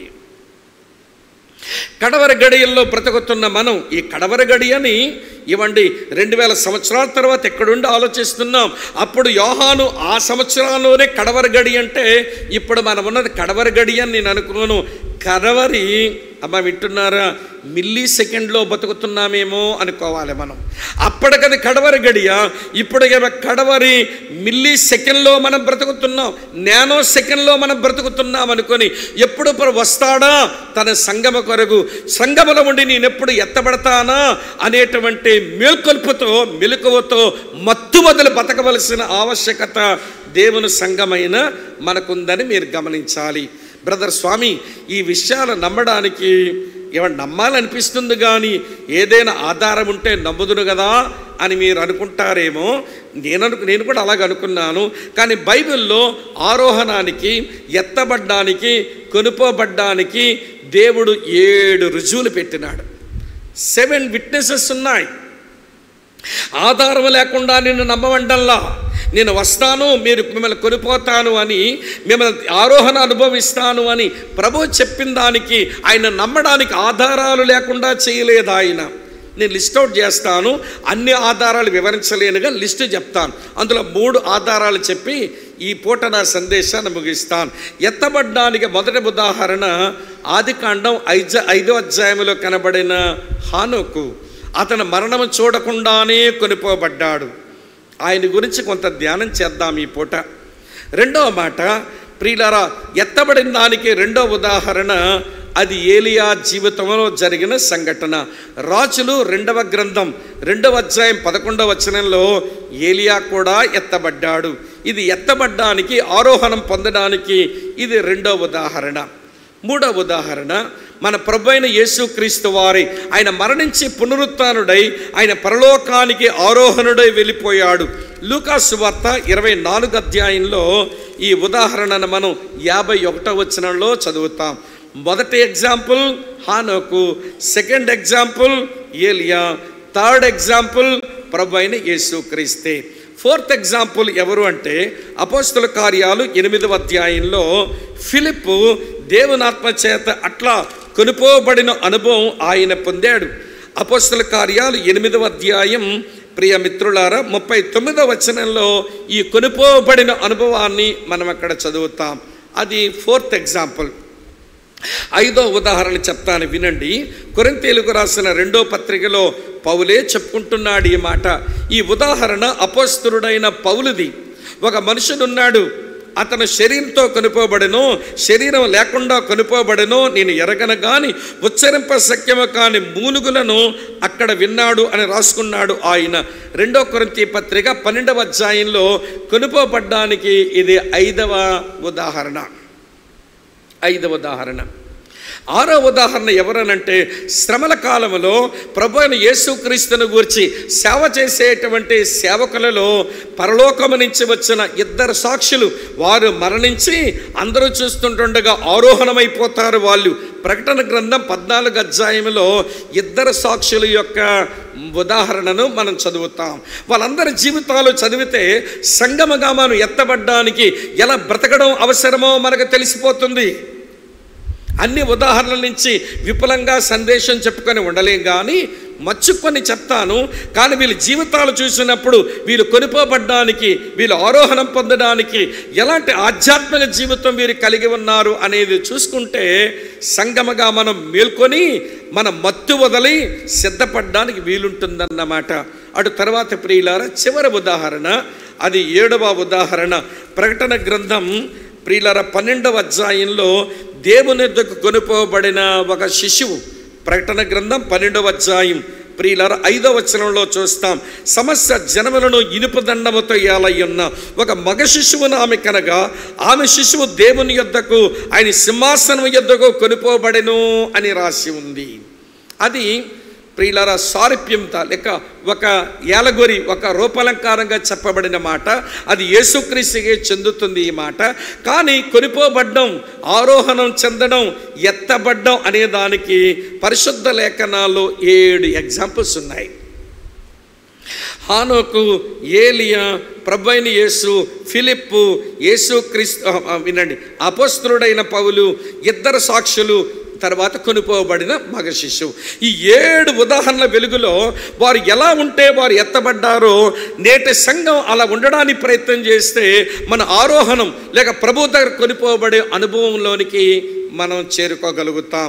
ఇది కడవరి గడియ, ఇది అంత్యకాలం, ఇది అన్నిటి అంతం సమీపిస్తున్న వేళ యేసయ్య రాకడలో ఎత్తబడ్డానికి సిద్ధపడి ఒక సంఘముగా, విశ్వాసిగా కొన్ని పాఠాలైనా ఈ పూట నేర్చుకుందాం. రండి, మొదటి ఉదాహరణ నుంచి ఒక 2 పాఠాలు చెప్తాను. ఆదికాండం 5వ అధ్యాయం 24వ వచనం. ఆదికాండం 5వ అధ్యాయం 24వ వచనం. హానోకు దేవునితో నడిచిన తరువాత దేవుడు అతను తీసుకొని పోయిన గనుక అతడు లేకపోయెను. ఇది హానోకు తన జీవితంలో జరిగిన ఎత్తబడిన ఆరోహణపు అనుభవం. అది అరే హానోకు ఎట్లా ఉంటే దేవుడు అతనికి ఆరోహణపు అనుభవం ఇచ్చినాడు అని అంటే ఇది తెలియడం కొరకు హెబ్రీ పత్రిక 11వ అధ్యాయానికి రండి, చూపిస్తాను. 11వ అధ్యాయం 5వ వచనం. విశ్వాసమును బట్టి హానోకు మరణము చూడకుండునట్లు కొనిపోబడెను. అతడు కొనిపోబడక మునుపు దేవునికి ఇష్టడై ఉండెనని సాక్ష్యం పొందెను. కాగా దేవుడు అతను కొనిపోయిన గనక అతడు కనబడలేదు. క్రీస్తేసునందు ప్రియమైన సహోదరుడా, సహోదరి, యేసు ప్రభు వస్తానన్నాడు, ఆయన వచ్చాడు. మళ్ళీ 2వ మారు వస్తాను అన్నాడు సంగమ కొరకు, వస్తాడు, ఆయన తీసుకుని పోతాడు. కనుక ఆయన ఇచ్చిన మాట నెరవేర్చే నమ్మదగిన మాట తప్పని ఆయన దేవుడు. అబద్ధమాడడానికి నరుడు కాదు, మాట ఇచ్చి తప్పిపోవడానికి మానవ మాత్రుడు కాదు. ఇదివరకు ఎన్ని మాటలు అయితే ఇచ్చాడో అన్ని నెరవేర్చి మరి చూపించిన ఎవరి ట్రస్ట్ వర్ది, నమ్మదగిన దేవుడు ఆయన. ఆయన అంటున్నాడు, ఇప్పుడు హానోకు ఎత్తబడ్డానికి గల కారణం అతడు దేవునికి ఇష్టుడయ్యాడు. బెత్లెహేమ ఆలకించు, మన సంగమగా మన ప్రభు రాకడలో మనం ఎత్తబడాలి అని అంటే నాకు మీకు మనందరికి ఉండవలసిన ఒక ఆధ్యాత్మిక అనుభవం, మన దేవునికి ఇష్టం కావాలి, అంతే. దేవునికి ఎవరిష్టవుతారు అనేది ఈ 66 పుస్తకాలు ఎన్నో సంగతులు చెప్తాయి. అవన్నీ ఇప్పుడు మనం మాట్లాడుకోవలసిన పని లేదు. హానోకు కాంటెక్స్ట్లోనే దేవునికి ఎట్లా ఇష్టడైనాడు ఈయన అనేది ఆలోచిస్తే కొంచెం కిందికి రండి. అది హెబ్రీ పత్రిక 11వ అధ్యాయం 6వ వచనంలో ఇలా ఉంది. విశ్వాసము లేకుండా దేవునికి ఇష్టడై ఉండుట అసాధ్యము. దేవుని యొద్దకు వచ్చువాడు ఆయన ఉన్నాడనియు తను వెదుకు వారికి ఫలము దయచేయవాడని నమ్మవలెను కదా. ఎవరు దేవునికి ఇష్టలు అంటే విశ్వాసము గలవారి ఇష్టలు, అంతే. విశ్వాసము గలవారి ఇష్టలు. విశ్వాసమును బట్టి హానోకు దేవునికి ఇష్టడైనాడు. అయితే మీరు అడగొచ్చు, బ్రదర్ స్వామి, విశ్వాసము లేకుండానే దేవుని బిడ్డలమైనామా, మాలో విశ్వాసము లేదంటారా అని మీరు అంటారేమో. నేను మిమ్మల్ని తప్పు పట్టడం లేదు, కానీ విశ్వాసం కలిగి ఉంటే ఎటువంటి విశ్వాసం ఎత్తబడ్డానికి పనికొస్తుందో అది కొంచెం తెలుసుకుంటే మంచిది. అందరము విశ్వాసమే, ఎవరి విశ్వాసం కాదు చెప్పండి. యేసు ప్రభు అభినందించేది గొప్ప విశ్వాసాన్ని. యేసు ప్రభు అభినందించేది గొప్ప విశ్వాసాన్ని. ఒక విడ్డూరం చెప్పనా మీకు? ఆయన బ్రతిక ఉన్న కాలంలో ఈ 12 మంది శిష్యుల్లో మీరు గొప్ప విశ్వాసులే అని వారిని ఆయన అభినందించలేకపోయాడు. తన ప్రజలైన ఇశ్రాయేలీల మధ్య సంచరిస్తూ మీరు గొప్ప విశ్వాసులే అని ఇశ్రాయేలు ప్రజల గురించి కూడా అనలేకపోయాడు. బైబిల్లో ఇద్దరి గురించి మీ విశ్వాసం గొప్పది అన్నాడు. ఒక ఆమె తూరు సీదోను దగ్గరకు వచ్చిన కనాను స్త్రీ, అమ్మా నీ విశ్వాసం గొప్పది అన్నాడు. వింటున్నారా ఈ మాట? అలాగే రోమా శతాధిపతిగా పనిచేస్తున్న శతాధిపతిని చూసి అన్నాడు, నీ విశ్వాసము గొప్పది, ఇశ్రాయేలీల్లో ఎవరిలోనూ ఇంత గొప్ప విశ్వాసం చూడలేదన్నాడు. అరే 3.5 సంవత్సరాలు ప్రభుతో తిరిగిన వీళ్ళ దగ్గర గొప్ప విశ్వాసం కనబడలా. తన సహోదరులు అనబడిన ఇశ్రాయేలీల్లో ఎవరిలోనంత గొప్ప విశ్వాసం కనబడలా. కానీ వీళ్ళ దగ్గర కనబడే విశ్వాసం ఏంటో చెప్పమంటారా? గొప్ప విశ్వాసం లేదు, కానీ వీళ్ళ దగ్గర అల్ప విశ్వాసం మాత్రం ఉంది. ప్రతిసారి యేసు ప్రభు వారు అల్ప విశ్వాసం మీద కోప్పడ్డమే. కావాలంటే మీరు చదవండి, మత్తయి సువార్త ఒక సువార్త మీద పట్టుకొని చూస్తే వారు అల్ప విశ్వాసానికి ప్రభు కోప్పడ్డం మనం ప్రియులారా 4 సందర్భాల్లో మనకు కనబడుతుంది. మత్తయి సువార్త 6వ అధ్యాయం అంటాడు, అల్ప విశ్వాసులారా, ఏమి తింటాం, ఏమి త్రాగుతాం, ఏమి ధరించుకుంటామని చింతిస్తున్నారేంటి? మీ విశ్వాసములో చింతలు కలుపుకొని బతుకుతున్నారు. ఆనాడు వారు, ఈనాడు మనం. విశ్వాసం ఉంది అంటాం, కానీ చింతలకేమీ మనకు తక్కువ లేదు. చింతలు బాగా పెరిగే ఈరోజు మధుమేహ రోగం వచ్చింది. శరీర తత్వాన్ని బట్టి ఏమండి షుగర్ జబ్బు వస్తే అది వేరే విషయం, కానీ ఊరికే చింతించి ఏమండి ఆ చింతలు బాగా పెంచుకొని మధుమేహ రోగం. మా బోటోలో మీ ఇంటికి వస్తే కాఫీయా టీయా బ్రదర్ అంటారు. ఏదో చెప్పగానే మీ శ్లోకం ఏంటో చెప్పనా? ప్లస్ ఇమ్మంటారా, లెస్ ఇమ్మంటారా? ఈ శ్లోకం ఇళ్లలోనే ఉందనుకున్నాం. ఏమిటి రోడ్డు మీద టీ అమ్మే వాడి దగ్గరికి టీ బాబు అని అంటే, సార్ ప్లస్సా లెస్ అని ఆడు అంటున్నాడండి. అమ్మ వింటున్నారా? ఈ ఒకవైపు మధుమేహ రోగం, దాని తర్వాత ఏమండి బీపీలు పెరుగుతున్నాయి. ఏమండి ఏం పెరుగుతున్నాయి? రక్తపోటు పెరుగుతూ ఉంది. వినండి, మనస్తాపం చెందుతున్నాము. చింత పెరిగి అది మనస్తాపమై, తర్వాత మనోవ్యాకులమై, తర్వాత మానసిక రోగం వచ్చి ఈ రోజున మనుషులు ఎట్లుంటున్నామనంటే, వినండి ప్రియులారా, అసలు దేవుని పిల్లలంగా మన దగ్గర కనబడవలసిన ఆధ్యాత్మిక ఆనందం ఎవరూ చూడలేనట్టుగా బూసురోమని కనబడతారండి కొంతమంది. శ్రీకాకుళం భాషలో చెప్పనా, వీళ్ళు ఎట్లా కనబడతారని అంటే దొంపమకం వేసుకొని కనబడతారు. దొంపమకం క్రైస్తవులు, వీళ్ళు దొంపతెగా. ఎప్పుడు బాగా కనబడతారో అర్థం కాదు. ఎట్లా పెట్టుకొని ముఖం, శీతల ముఖం వేసుకొని, అరే నువ్వు దేవుని కుమార్తెవైతేవే, నువ్వు దేవుని కుమారుడు అయితేవే, నీ పాపాల పాపక్షమాపణ వచ్చిందే, నువ్వు మోక్షప్రాప్తిని పొందుతావే, నువ్వు నీతిమంతురాలుగా తీర్చబడ్డావే, నువ్వు పరిశుద్ధపరచబడుతున్నావే, దేవుడు తన స్వరక్తమిచ్చి సంపాదించిన సంఘములో సభ్యుడు అయ్యావే, ఆనందించాలుగా. ఏమైంది నీ ఆనందం అంటే? ఆనందం మాటేమో కానీ బుర్ర నిండా చింతలే. ఏమండి ఆ కారణం చేత ముఖంలో ఏమీ ఆనందమే కనబడడం లేదు. వింటున్నారా లేదా? మధుమేహ రోగం, రక్తపోటు. ఏమిట్రా బాబు అంటే విశ్వాసమే, కాకపోతే మా విశ్వాసంలో చింత కలిసిందంతే. ఇవ్వండి, విజయవాడ పట్టణానికి చెందిన పెద్ద ఆయన ఓ పాట రాశాడు. పాట మరుగున పడిపోయింది, వీళ్ళే బయట తీశారు. జెహోవా నిస్సి క్రిస్టియన్ అసెంబ్లీ వాళ్ళు, మన సేలని నీకెంతలో ఈ చింతలు, మన సేలని నీకెంతలో ఈ చింతలు, ఒక పూట కూటి కొరక చింత ఏంటే నీకు ఓ మనసా? ఏమి ధరించుకుంటానని చింతిస్తున్నావు? అడవి పువ్వులను చూడు, రంగు రంగుల బట్టలు వేసేసాడు ఆ పువ్వులకు. ఈ కుసుమాల శోభ కంటే నువ్వు ఎక్కువ కాదా? దేవుడు నిన్ను అలంకరించలేడా? ఎందుకు నీకు ఈ చింత? ఈ రోజున ప్రియులారా, దేవుని బిడ్డలు అయ్యాం కానీ, విశ్వాసం అన్నాం కానీ, చింతతో కలిసిన విశ్వాసం అది కాస్త అల్ప విశ్వాసమై కూర్చుంది. ఇక వివరించలేను, మీరు ఆలోచించగలరని మీకు వదిలేస్తున్నా. అదే మత్తయి సువార్త 6వ అధ్యాయంలో అల్ప విశ్వాసం అంటే చింతతో కలిసింది. అదే మత్తయి సువార్త 8వ అధ్యాయానికి వస్తే వాళ్ళ విశ్వాసం భయముతో కలిసిపోయింది. మత్తయి 8:26లో శిష్యులతో అంటాడు, అల్ప విశ్వాసులారా ఎందుకు భయపడుతున్నారు? మీ విశ్వాసం భయం కలిసిపోయింది.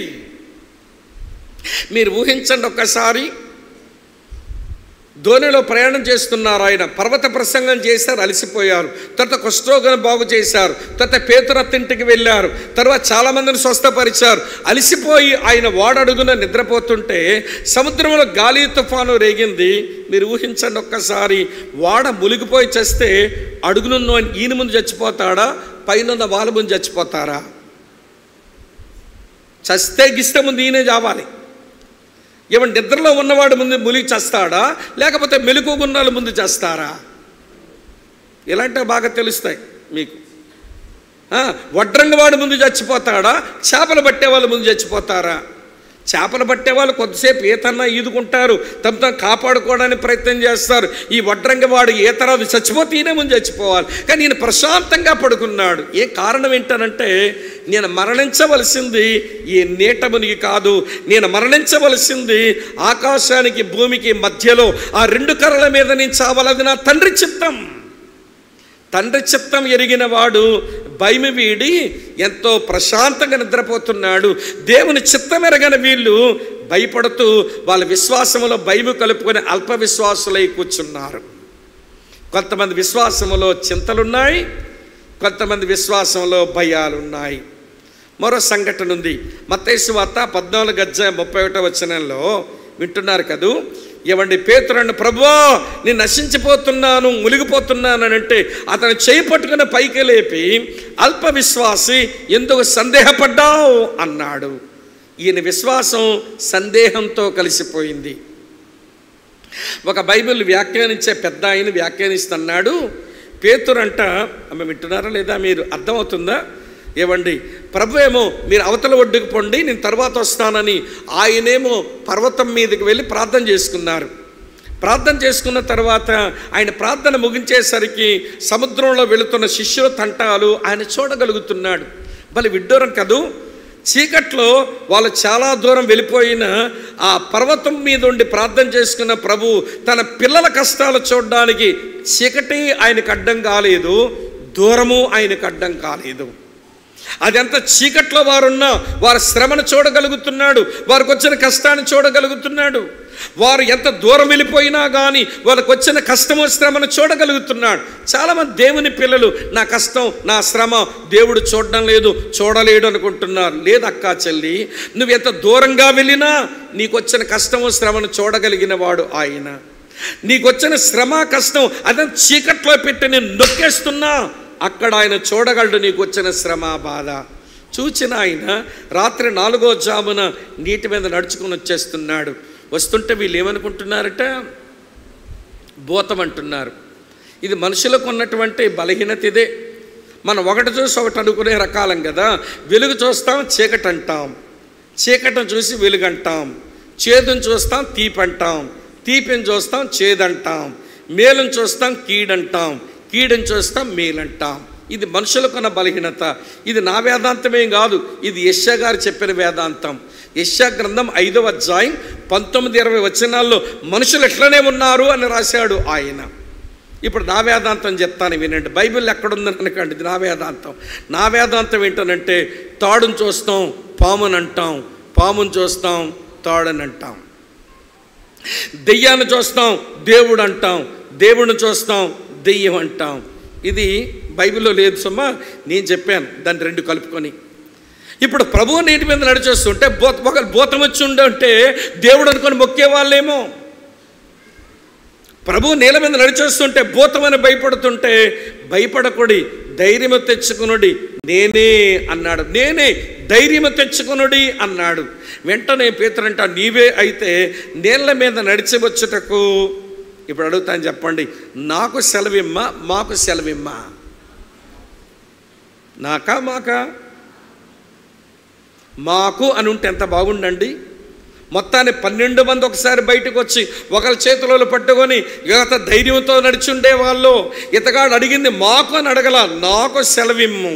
క్రైస్తవ్యంలో నాకు అనే మాట అది పాడు మాట, క్రైస్తవ్యంలో మాకు అనే మాట అది మంచి మాట. నేను నాది నాకు చెడ్డ మాట, మేము మాకు మనది అది మంచి మాట. సంగమగా మన దగ్గర ఉండవలసిన మాట మేము మనది మనకు అది మంచి మాట. నేను నాది నాకు అని సెల్ఫీ కొట్టుకుంటాడు వీడు, వీడి పేరే సెల్ఫీ. నేను నాది నాకు సెల్ఫీ, నేను నాది నాకు సెల్ఫీ. అసలు ఎన్ని సెల్ఫీలు కొట్టుకుంటే మాత్రం ఎలుగుబట్ట మొహోడు సందమా అవుతావు బాబు నువ్వు? తెగ కొట్టేసుకుంటాడు. ఈ ఫోటోలో బాగా కనబడదు, ఈ ఫోటోలో బాగా కనబడదు. ఏమండి, సెల్ఫ్ పిచ్ అన్న మాట ఇది, స్వయం పిచ్ అన్న మాట ఇది. ఇతగాడు పేతురు కూడా అంతే. నేను నడిచి రావడానికి సహాయం చేయనంటే రమ్మన్నాడు ప్రభు. ఒక్కడు నడిచేసరికి ఆ వ్యాఖ్యానించే పెద్ద ఆయన ఏమన్నాడంటే, నేల మీద నడుస్తూ ఉంటే వెనకాల ఉన్న 11 మంది, ఒరే పేతురుని నడుస్తుంటే ఊరికే కూర్చున్నారంటరా, గట్టిగా దేవుని స్తోత్రం చెప్పండి అని ఉంటాడు అనుకుందాం. అందరూ ఒకసారి దేవుని స్తోత్రం అనగానే పేతురు లొక్కిచ్చి, పేతురా మజాకాలరా, నేను ఎప్పుడు మీలాంటి కాదు, ఎప్పుడే స్పెషలే అన్నట్టుగా మళ్ళీ కళ్ళు తిప్పి మళ్ళీ నడుస్తుంటగా, ఊరి అసలు పేతురుని ఎంత బాగా నేల మీద మన ప్రభువులో నడుస్తుంటే ఖాళీగా కూర్చున్నారని కొట్టండి చప్పట్లు అనగానే టపా టపామని చప్పట్లు కొట్టగానే పేతురు ఒకసారి ఆగి, ఏంటి మా బ్రదర్స్ నాకు ఎలా చప్పట్లు కొడుతున్నారు, ఇంతకు నేనేనా ఇవి నీళ్ళేనా, నేనేనా ఇవి నీళ్ళేనా అన్న సందేహానికి వచ్చి మునిగిపోతుంటే, ప్రభువా నశించిపోతున్నా అంటే ప్రభువులే, అల్ప విశ్వాసి నువ్వు ఎందుకు సందేహపడ్డావు? అమ్మ గమనిస్తున్నారా? విశ్వాసానికి చింత కలిసింది, విశ్వాసానికి భయం కలిసింది, విశ్వాసానికి సందేహం కలిసింది. ప్రభు ముగ్గురు తీసుకొని ఆయన రూపాంతర కొండ మీదకి వెళ్ళారు. మత్తయి సువార్త 17వ అధ్యాయంలో కొండ దిగేసరికి ఒక సవాలు వారికి ఎదురయ్యింది. శిష్యులు కిందన్న వాళ్ళకి ఒక సవాలు ఎదురయ్యింది. జబ్బు పట్టిన దెయ్యం పట్టిన బిడ్డను తండ్రి తీసుకుని వచ్చి ఏదో చేయమంటే వీళ్ళు చేయలేకపోయారు. ప్రభుతో అంటాడు, నీ శిష్యుల దగ్గర తెచ్చాను నా బిడ్డను, వారు చేత కాలేదు, నువ్వేదైనా చేస్తావేమో అని ప్రభు దగ్గర చెబితే అప్పుడు ప్రభువు నోరు తెరిచన్నాడు, విశ్వాసము లేని దుష్టతరం వారలారా, ఎంతకాలం నేను మిమ్మల్ని సహించాలి? మీ విశ్వాసములో అసమర్థత ఉంది. దేవుని మహిమ కొరకు, దేవుని పని కొరకు ఏ పని చెయ్యలేని అసమర్థత మీ దగ్గర ఉంది. మీ విశ్వాసం ఉంటున్నా అన్నారు కానీ మీరు అసమర్థులైపోయారు. ఇవి అల్ప విశ్వాసాలంటే. చింత, భయము, సందేహము, అసమర్థత ఇవన్నీ లోపల పెట్టుకొని మేము విశ్వాసులమే, ఎత్తబడ్డా నీ పనికి వస్తామంటే నీ విశ్వాసం బట్టి ఆయనకి ఇష్టడు కాలేదు కదా, నీ విశ్వాసం అని బట్టి ఆయనకి ఇష్టరాలు కాలేదు కదా. ఏంటి నీ విశ్వాసములో చింతలు పెట్టుకొని, భయాలు పెట్టుకొని, అనుమానాలు పెట్టుకొని, అసమర్థత పెట్టుకొని దేవుని మహిమ కొరకు జీవించలే నీవు. నీ విశ్వాసమని బట్టి దేవునికి ఎట్లా ఇష్టడు అయ్యావు చెప్పు? పౌలు కొరింథీయులతో రాస్తున్నాడు, వారిలో అనేకులు దేవునికి ఇష్టలు కాలేకపోయిరు గనక అరణ్యములో రాలిపోయారు అని రాశాడు. ఐగుప్తు దేశం నుంచి కనానుకు చేరే వరకు ఆ అరణ్య మార్గం అంతా సమాధులు దొడ్డయింది ఇన్ని లక్షల మందికి. ఏమండి ఎందుకు చచ్చిపోయినారు వీరంటే వారు దేవునికి ఇష్టలు కాలేకపోయారంట. కనుక ప్రియ సోదరి స్నేహితులారా, అందుకనే విశ్వాసమును గూర్చి ఈ హెచ్చరికను మనం చదువుతాం. హెబ్రీ పత్రిక నోట్ చేయండి. హెబ్రీ పత్రిక 3వ అధ్యాయం 12వ వచనంలో ఈ వార్నింగ్ ఉంది. సహోదరులారా, జీవము గల దేవుని విడిచిపోవునట్టి విశ్వాసము లేని దుష్ట హృదయం మీలో ఎవరి అందైనా ఒకవేళ ఉంటుందేమో జాగ్రత్త అన్నాడు. ఆ 12వ వచనానికి కొంచెం కిందని 15వ వచనంలో ఆరంభమందు మన కలిగి ఉన్న దృఢ విశ్వాసం అంతం మట్టుకు గట్టిగా చేపట్టినట్లయితే మన క్రీస్తులో పాలివారమై ఉంటాము అని భక్తుడు రాశాడు. కనుక అక్క, చెల్లి, తమ్ముడు అన్న, ఏడు హానోకు ఎత్తబడ్డానికి గల కారణం విశ్వాసమని బట్టి దేవునికి ఇష్టడు. ఈరోజు సంగమగా, కుటుంబంగా, వ్యక్తులంగా ప్రభు రాకలో ఎత్తబడ్డానికి ఈ కడవరి గడియల్లో బ్రతుకుతున్న మనకు విశ్వాసమని బట్టి మన దేవునికి ఇష్టలమేనా అన్నది ఒక ప్రశ్న. ఇంతకంటే ఎక్కువ చెప్పలేను, అది మీ మనసులో పెట్టుకోండి. రెండవ సంగతి చెప్తాను, వినండి ప్రియులారా. రెండవ సంగతి, హానోకు ఎత్తబడ్డానికి మరో కారణం దేవునికి ఇష్టడు మాత్రమే కాదు, ఆయన దేవునితో నడిచినవాడు. ఆదికాండం 5వ అధ్యాయం 24వ వచనం. ఆదికాండం 5వ అధ్యాయం 24వ వచనం. హానోకు దేవునితో నడిచిన తరువాత దేవుడు అతన్ని తీసుకుని పోయి, నడవక ముందు కాదు, నడిచిన తరువాత. ప్రియమిత్రులారా వినండి, 65 సంవత్సరాల ప్రాయంలో మెతుషల అనే బిడ్డన కని దైవ ప్రత్యక్షతను పొంది ఆ 300 సంవత్సరాలు అతను దేవునితో నడిచాడు. అలా దేవునితో నడుస్తూ ఉన్నప్పుడు దేవుని ఉగ్రత ఎలా వస్తుందో, భక్తిహీనులు తమ భక్తిహీనమైన మార్గాలు ఎలా విడిచిపెట్టాలో ఇవ్వండి ఒక ప్రవక్తలాగా పరిచయం చేసిన ఒక ప్రవక్త హానోకు. ఈ మాట యోధా పత్రిక 14వ వచనంలో రాసి ఉంటుంది. ఆదాము మొదలుకొని 7వ వాడైన హానోకు ప్రియులారా, ఈ భక్తిహీనులందరూ భక్తిహీనముగా మాట్లాడిన భక్తిహీనమైన మాటలను గూర్చి, భక్తిహీనమైన క్రియలను గూర్చి దేవుడు తీర్పు తీరుస్తాడు, అని తీర్పు తెచ్చడానికి తన వేవేల పరిశుద్ధులతో దిగి వస్తాడు అని ఒక ప్రవక్తలాగా పరిచర్య చేశాడండి. ఆయన ప్రవక్త లాగా అనకూడదు, ప్రవక్త పరిచర్య చేశాడండి. ఆయన దేవునితో నడుస్తూ ఆయన పరిచర్య చేశాడు. కనుక ఎత్తబడ్డానికి కావలసిన రెండవ అనుభవం హానోకు జీవితంలో చూస్తే దేవునితో నడవటం. క్రైస్తవ్యం అంటే దేవునితో నడవటం. దేవునికి విశ్వాసమున బట్టి ఇష్టం కావాలి. రెండవ, దేవునితో నడవాలి. ఒక వ్యక్తి భౌతికంగా నడవాలి అని అంటే బతికుంటేనే నడుస్తాడు, చస్తే నడుస్తాడేం వీడు. నడవాలంటే బ్రతికుండాలి. ఒక మాట, నడవాలి అంటే బ్రతికుంటే సరిపోదు, బలం ఉండాలి. మంచం పట్టి రోగగ్రస్తుడై ఉంటే ఏం నడుస్తాడు? వాడికి బలం ఉండాలి. కనుక వినండి ప్రియులారా, జీవం ఉండాలి, బలం ఉండాలి. ఈ రెండింటితో పాటు కాలు చేతులు కట్టేసామనుకోండి, ఏమి నడుస్తాడు ఆయన? స్వేచ్ఛ ఉండాలి. ఒక మనిషి భౌతికంగా నడవాలంటే, ఫిజికల్గా మనం నడవాలంటే జీవం ఉండాలి, బలం ఉండాలి, స్వాతంత్రం ఉండాలి. దేవుడు మనం తనతో నడుస్తామని ఈ మూడు ఉచితంగానే మనకు ప్రసాదించాడు. ఈ మూడు ఉచితంగానే మనకు అనుగ్రహించాడు. 1 యోహాను పత్రిక 5:12 అంటాడు, దేవుని కుమారుని అంగీకరించేవాడు జీవము గలవాడే, దేవుని కుమారుని అంగీకరింపనవాడు జీవము లేనివాడే. యేసు దేవుని కుమారుని అంగీకరించినందున మనకు జీవం ప్రసాదించబడింది. ఒకటి. రెండవది 2 తిమోతి 2:1 పౌలు అంటాడు, నా కుమారుడా, క్రీస్తు యేసునందున కృపచేత నువ్వు బలవంతుడు కమ్ము అన్నాడు. కృపచేత బలపరిచేస్తున్నాడు. బలం కూడా వచ్చింది ఆయన కృపను బట్టి. మరి స్వేచ్ఛా స్వతంత్రాలకు మనకి ఏం తక్కువైనాయి? గలతీ పత్రిక 5వ అధ్యాయం 1వ వచనంలో క్రీస్తు ఈ స్వాతంత్రమును అనుగ్రహించి మన స్వతంత్రులుగా చేశాడు. మన దాస్యమనే కాడి కింద మీరు చిక్కుకోవద్దు అని రాశాడు. అంటే దేవునితో నడవడానికి ఏమి రిసోర్సెస్ అయితే కావాలో, ఏ వనరులైతే కావాలో అవన్నీ ఉచితంగానే మనకు అనుగ్రహించబడ్డాయి. అమ్మ, అర్థమవుతుందా అండి? జీవం వచ్చింది, బలం వచ్చింది, స్వాతంత్రం వచ్చింది. ఈ మూడు ఉచితంగా అనుగ్రహించినాడు. ఇప్పుడు నడవటమే నీది బాకీ. నీవు ప్రభువుతో కలిసి నడవటమే బాకీ. 300 సంవత్సరాలు ప్రియుల ఇంత వాక్య ప్రత్యక్షత లేని రోజుల్లో, పరిశుద్ధాత్మ దేవుని పరిచర్య ఇంత ఘనంగా ఉన్నారు రోజులు కాని రోజుల్లోనే, పరిశుద్ధుల సావాసం లేని రోజుల్లోనే, ఈయన ప్రసంగాలు లేని రోజుల్లోనే హానోకు దేవుడు అనుగ్రహించిన దానితోనే దేవునితో 300 సంవత్సరాలు భార్య బిడ్డల్ని కలిగి ఉండి తన పనిపాట్లు చేసుకుంటూనే బల అద్భుతంగా ఆయన నడిచాడు. ఇప్పుడు చెప్పండి, ఇది కడవరి గడియ.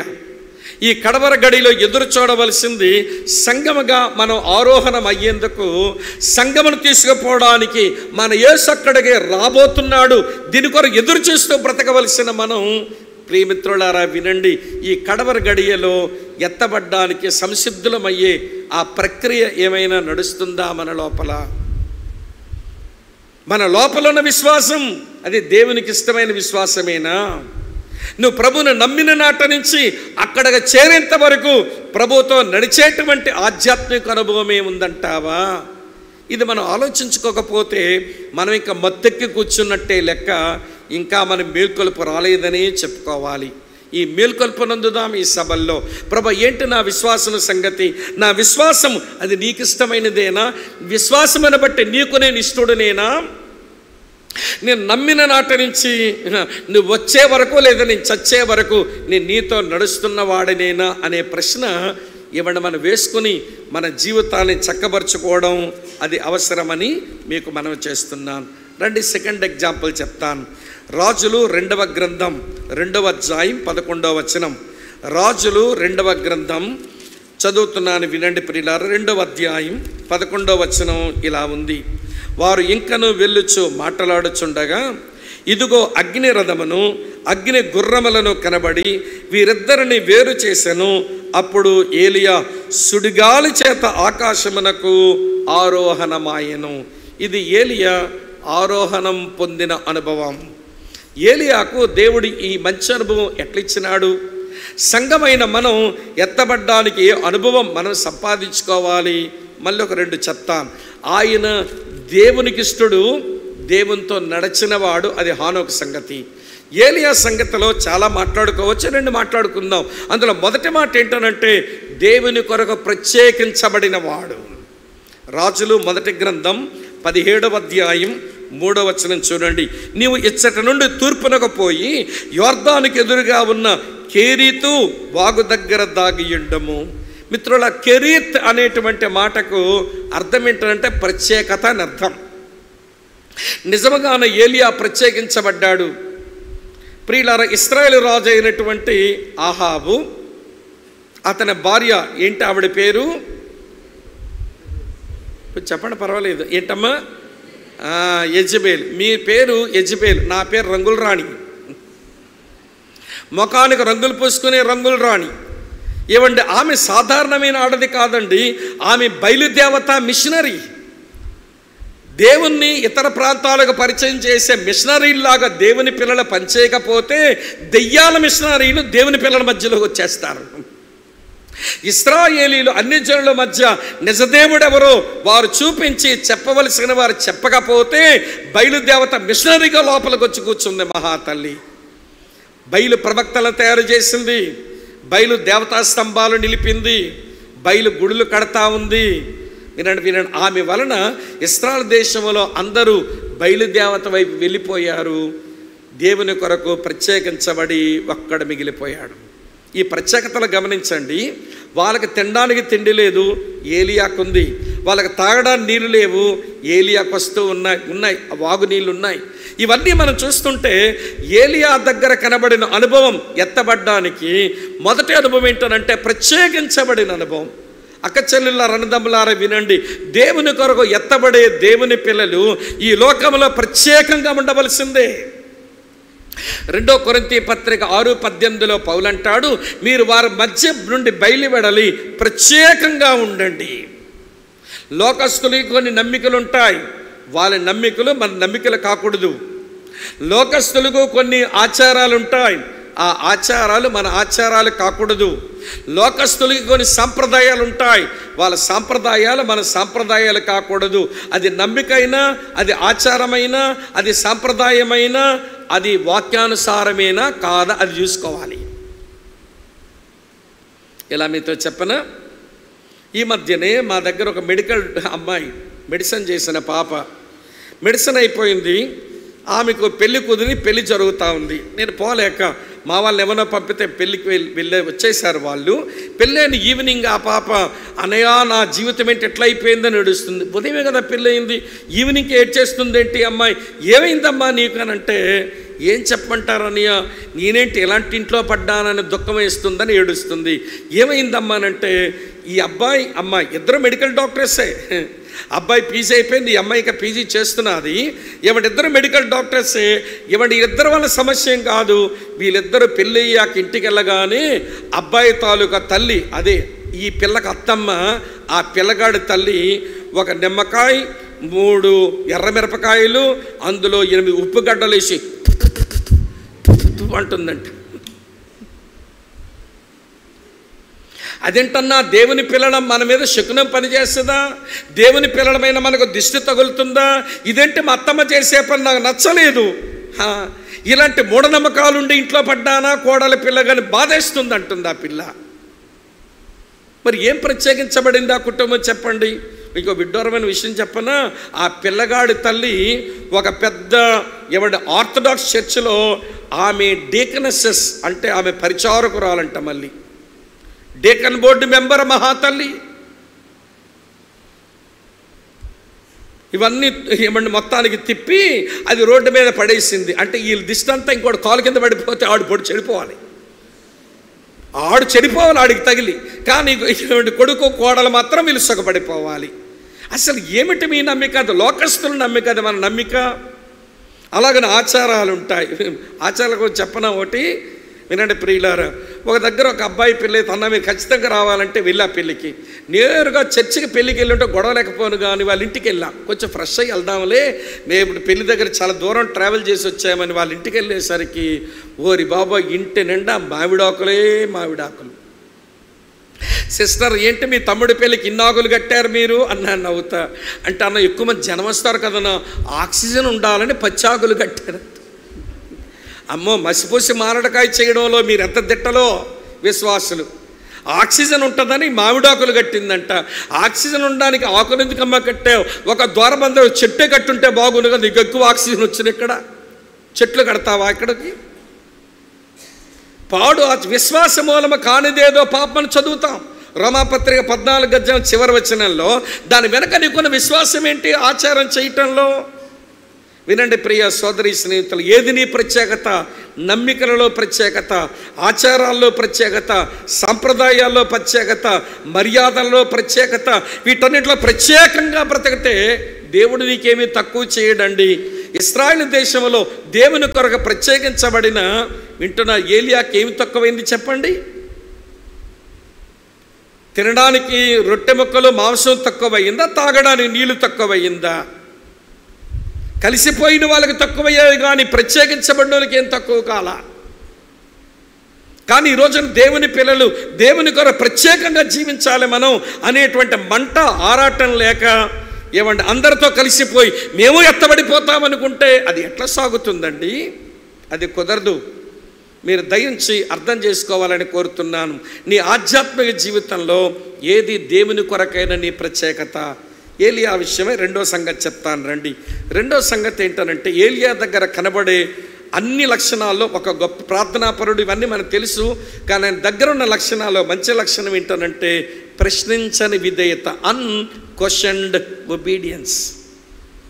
ఏలియా కేరీతి వాగు దగ్గర దాగి ఉన్నాడంతే. ఎందుకు దేవా అనే ప్రశ్న లేదు. ఏలియా లేచెను సారేపతికి వెళ్ళు, ఎందుకు దేవా అని క్వశ్చన్ లేదు, వెళ్ళిపోయాడంతే. అక్కడి నుంచి ఆహాబును కలుసుకోవడానికి వెళ్ళు, వెళ్ళిపోయాడంతే, ఎందుకు దేవనే ప్రశ్న లేదు. ఇక్కడ నుంచి నువ్వు కర్మేలుకు రా, వెళ్ళిపోయాడంతే, ప్రశ్న లేదు. కర్మేలు నుంచి నువ్వు బేతేలికి వెళ్ళు, వెళ్ళిపోయాడంతే, ఏ క్వశ్చను లేదు. అక్కడి నుంచి నువ్వు గిల్గాలికి పో, వెళ్ళిపోయాడంతే, ఏ క్వశ్చను లేదు. గిల్గాల్ నుంచి నువ్వు ఎరుకోకపో, వెళ్ళిపోయాడంతే, ఏ ప్రశ్న లేదు. అక్కడి నుంచి యోర్దాను దాటు, వెళ్ళిపోయాడంతే, ఏ ప్రశ్న లేదు. ఇక అగ్ని రథాలు వచ్చాయి నా దగ్గరకు, ఏ ప్రశ్న లేదు, వెళ్ళిపోయాడంతే. ఇన్ని మజిలీలలో ఏలియా జీవితంలో ఇన్ని మజిలీలలో దేవుడు ఈ స్థానభ్రంశం చేస్తుంటే ఎక్కడి నుంచి అక్కడికి పొమ్మంటే ఒక్కసారి కూడా ప్రశ్నించిన వాడు కాదండి. ఈ రోజున దేవుడు, దేవుని వాక్యము, దేవుని సేవకుడు ఏదైనా చెబితే 100 ప్రశ్నలు వేసి అనుకూలంగా ఉంటే లోబడతాం, అనుకూలంగా లేకపోతే తిరగబడతాం. ఇది మన విధేయత. మరి ఎత్తబడతామనుకుంటే ఎట్లా? మేల్కొని చూడొక్కసారి నీ ఆధ్యాత్మిక జీవితంలో ప్రశ్నించని విధేయత లోపల ఉందా, లేదా ప్రశ్నించే తిరుగుబాటుతనం నీ లోపల ఉందా? ఎత్తబడతాననుకుని మిగిలిపోతామేమో. నేను అప్పుడప్పుడు అంటాను, అందరూ ఎత్తబడతామని పాడుతున్నామండి పాటలు. ఎంత బాగా పాడతారంటే, వింటున్నారా? ఇలాంటి ఎవాంజికల్ గ్రూప్స్ మనలాంటి వాళ్ళు, బ్రదర్ అండ్ బక్సింగ్ ఎవాంజికల్ గ్రూప్స్ మనమేం గగనము చీల్చుకొని యేసు గనులను తీసుకొని వేవేల పరిశుద్ధులతో వేగమ రానుండే అని మనం పాడాం. మెయిన్లైన్ చర్చలు పాడనుకుంటున్నారా? ఆర్థడాక్స్ చర్చెస్ వాళ్ళు పాడతారు, రాజాది రాజా రావే, రాజులకు రాజువై రావే, రాజ్యవేసు రాజ్యమేళ రావే అని వాళ్ళు పాడుతున్నారు. పెంతెకోస్తలు తక్కువ తిన్నారనుకుంటున్నారు మీరు? అసలు వాళ్ళకి డ్రమ్ము దెబ్బ తగిలి ఊపు లేకపోతే పాట నడవదు. అందుకని డ్రమ్ము కొడుతుంటే యేసు రాజుగా వచ్చుచున్నాడు, ఎయ్ దెబ్బ, భూలోకమంతా తెలుసుకుంటారు అని వాళ్ళు పాడుతున్నారు. అందరం ఆయన వస్తాడని పాడుతున్నాం, ఎత్తబడతామని పాడుతున్నాం. నేను ఒక ప్రశ్న అడుగుతాను, మీరు ఆలోచించండి. ఈరోజు నువ్వు కట్టుకున్న ఇల్లు, ఈరోజు నువ్వు దాచుకున్న పైసలు, ఈరోజు నువ్వు బ్రతుకుతున్న బ్రతుకు ఆయన త్వరగా వస్తాడు, నేను ఎత్తబడతాను అన్నట్టే ఉన్నాయా? మళ్ళీ చెప్పనా? ఈరోజు నువ్వు కట్టుకున్న ఇల్లు, ఈరోజు మనం దాచుకున్న పైసలు, ఈరోజు మనం జీవిస్తున్న జీవితం ఏమంటే ఆయన వస్తాడు మనం ఎత్తబడతామన్నట్టే ఉన్నాయా? మా ప్రభు వస్తున్నాడు, మీ కడవర గడియలో మనం ఉన్నాం, ప్రభు రాకడ సంభవించబోతుంది, సిద్ధపడండి అని చెబుతుంటే కొంతమంది ఏమంటుండో తెలుసండి, ఇదంతా ఉత్తెత్తదే, వీళ్ళు బతుకులు చూస్తే ఆయన వస్తాడన్నట్టే ఉన్నాయి అన్నట్టుగా వాళ్ళు వెక్కిరిస్తున్నారా అనిపిస్తుంది. నిజంగా క్రీస్తు రాకడ గూర్చిన సత్యం ఇది వెక్కిరింతల పాలైంది. పేతురు ముందే చెప్పాడు, ఎక్కిరిస్తున్నారు మనుషులు, అపహాస్యం చేస్తున్నారు. క్రైస్తవులు ఏ సత్యమైతే లోకానికి చెప్పి తమ సిద్ధపడి కొంతమంది సిద్ధపరచాలో ఈ విషయం బుర్రకెక్కడం లేదండి. పాటలు ప్రసంగాలకే మిగిలింది, బుర్రకెక్కడం లేదని చెప్పడానికి నా దగ్గర భలే ఉదాహరణ ఉంది, చెప్పమంటారా? హైదరాబాదులో ఏమండి ఎండ్ టైమ్ ఈవెంట్స్, అంత్యకాల సంభవాల మీద 10 సంభవాలు, రోజుకి 2 సంభవాలు చెప్పున 5 రోజుల క్లాసులు అన్నమాట. మొత్తానికి వరుసగా చెప్పడం మొదలుపెట్టా. ఈవెంట్స్ ముందంతా లిస్ట్ అవుట్ చేశాను. ఒక్కొక్క సంభవం చెప్పడం మొదలుపెట్టేసరి మొదటి రోజు ఈవినింగ్ ఒక కుర్రగాడు వచ్చాడు. అన్న ప్రైజ్ ద లార్డ్ తమ్ముడు అన్నాడు. మాట్లాడడం మొదలుపెట్టగానే నాది శ్రీకాకుళమేనన్నయ్య అన్నాడు. ప్రాంతీయ పిచ్చి ఉంటాయిగా కొంత ప్రాంతీయ పిచ్చులు. అందులో శ్రీకాకుళం వాళ్ళ భాగ్యం ఏంటంటే, మా భాగ్యం, మీరు కాశ్మీర్ వచ్చినా మేము ఉంటాం, మీరు కన్యాకుమారి వచ్చినా మేము ఉంటాం, మీరు అటు ఏమంటే నార్త్ ఈస్ట్కి వచ్చి మణిపూర్ మిజోరాం వచ్చినా శ్రీకాకుళం వాడు ఉంటాడు, ఇటు మీరు గోవా ముంబై వచ్చినా ఈ పక్కన కూడా ఉంటాడు. ఏమండి పనులు లేక పేదరికాన్ని చెదిరిపోయారు శ్రీకాకుళం జిల్లా వాళ్ళు. ఎక్కడైనా ఉంటాం మేము. అమ్మ వింటున్నారా మీరంతా? అర్థమవుతుందా లేదా? ఏమండి బాగా వ్యాపించిపోయి ఉన్న వాళ్ళం కదా, ఇవన్నీ ఇక్కడ వచ్చి ఉంటున్నానన్నయ్య అన్నాడు. మంచి తమ్ముడు, అసెంబ్లీకి ఎప్పటి నుంచి వస్తున్నావు అంటే టైం చెప్పాడు. నమ్మకంగా సేవకునితో పెద్దలతో బాధ్యతతో మందిరం నుండి పంచాయతీ తమ్ముడు, చాలా సంతోషం నిన్ను కలవడం అన్న. ఆయన రాకడ గురించి ఏమండి సంఘం గురించి ఎన్ని మంచి విషయాలు చెప్పా, భలే అర్థమైపోయిందన్న. మీరు రాసిన చార్ట్లన్నీ వేసేసన్నాను, నోట్స్లో మీరు చెప్పిన డయాగ్రామ్లన్నీ వేసానన్నా, రెఫరెన్స్ చూడండి అని అన్నాడు. నిజంగా బాగా వేసుకున్నాడు వాడు, రెఫరెన్స్లు కూడా బాగా రాసుకున్నాడు తమ్ముడు. మంచిది తమ్ముడా అని నేను అన్నాను. తమ్ముడు మంచిది, మరి నేను వెళ్ళనంటే ఒక చిన్న మాట అన్నా, మన సభలు జరుగుతాయన్నా మీరే ప్రసంగికులకు రావాలని అన్నయ్యలతో చెప్తాను, మీరు రావాలని అన్నాడు. నేను కొంచెం అమాయకంగా, మళ్ళీ సభలెందుకు తమ్ముడు, ఆయన వస్తాడు మనం వెళ్ళిపోతాం కదా అన్నాను నేను. ఆడు అమాయకంగా అంటాడు, వచ్చినోడు రాని అన్న, వెళ్ళినోడు వెళ్ళని అన్న, నువ్వు రావాల్సిందే, పూడికలు పెట్టాల్సి. ఆడు వెళ్ళడంటే నన్ను వెళ్ళనీయడాడు. చూడండి ఎట్లుందో. మరి ఇంత బాగా రాసుకున్నది నోట్స్, ఇన్న రిఫరెన్స్లు విన్నదంతా ఎక్కడ పెట్టాడు? ఎక్కలేదు బుర్రకి. ఇది వినడం వరకే సరిపోయింది కానీ ఏమంటే వాడు మనసుకు పట్టలేదన్నమాట. ఈ రోజున మన పాటలు మన ప్రసంగాలు యేసు రాకడ ఎత్తబడ్డం గురించి ఆలోచిస్తున్నామే కానీ సిద్ధపాటు దగ్గర మొత్తెక్కిపోయింది మన మనసు. మేల్కో, ఎరైస్. ఒక స్పిరిచువల్ అవేకనింగ్, ఒక ఆధ్యాత్మిక మేల్కొలుపు అవసరం. ఏంటి నా ప్రత్యేకించబడిన జీవితం? ఏది ప్రశ్నించని విధేయత జీవితం?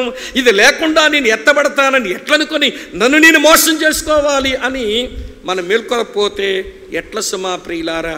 ఇది మీరు ఆలోచించాలని నేను మీకు మనవి చేస్తున్నాను. 2 ఎగ్జాంపుల్స్ చెప్పా.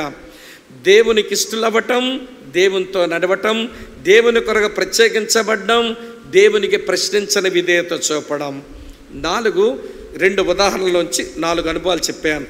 చివర చెప్పి ముగించేస్తాను. రండి, లూకాసు వార్త 24వ అధ్యాయం.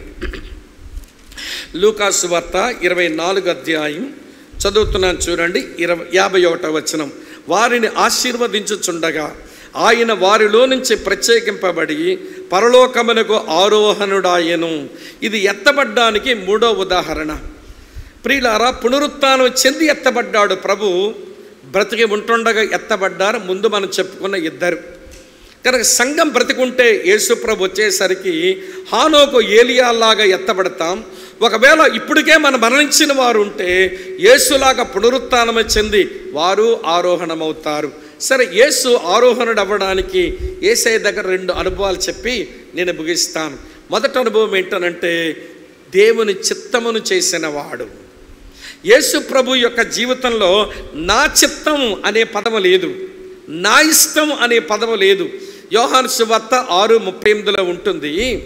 అక్కడ అంటాడు, నేను నా ఇష్టము నెరవేర్చుకుంటూ రాలేదు, నన్ను పంపిన వారి చిత్తము నెరవేర్చుటకి నేను పరలోకము నుండి నేను దిగి వచ్చేతని. అమ్మా వింటున్నారా? ఈరోజు నీ ఆధ్యాత్మిక జీవితంలో నా ఇష్టం అనే మాట పెట్టుకొని నీ ఇష్టాలు చేసుకుంటూ బ్రతుకుతా నువ్వు పరలోక రాజ్యానికి ప్రభువు వస్తే ఎత్తబడిపోతాను అని ఎట్లా అనుకుంటున్నావు? ఇది ఎవరికి వారమే ఆలోచించాల్సిన ఒక విషయం. రెండో విషయం చెప్తాను, వినండి.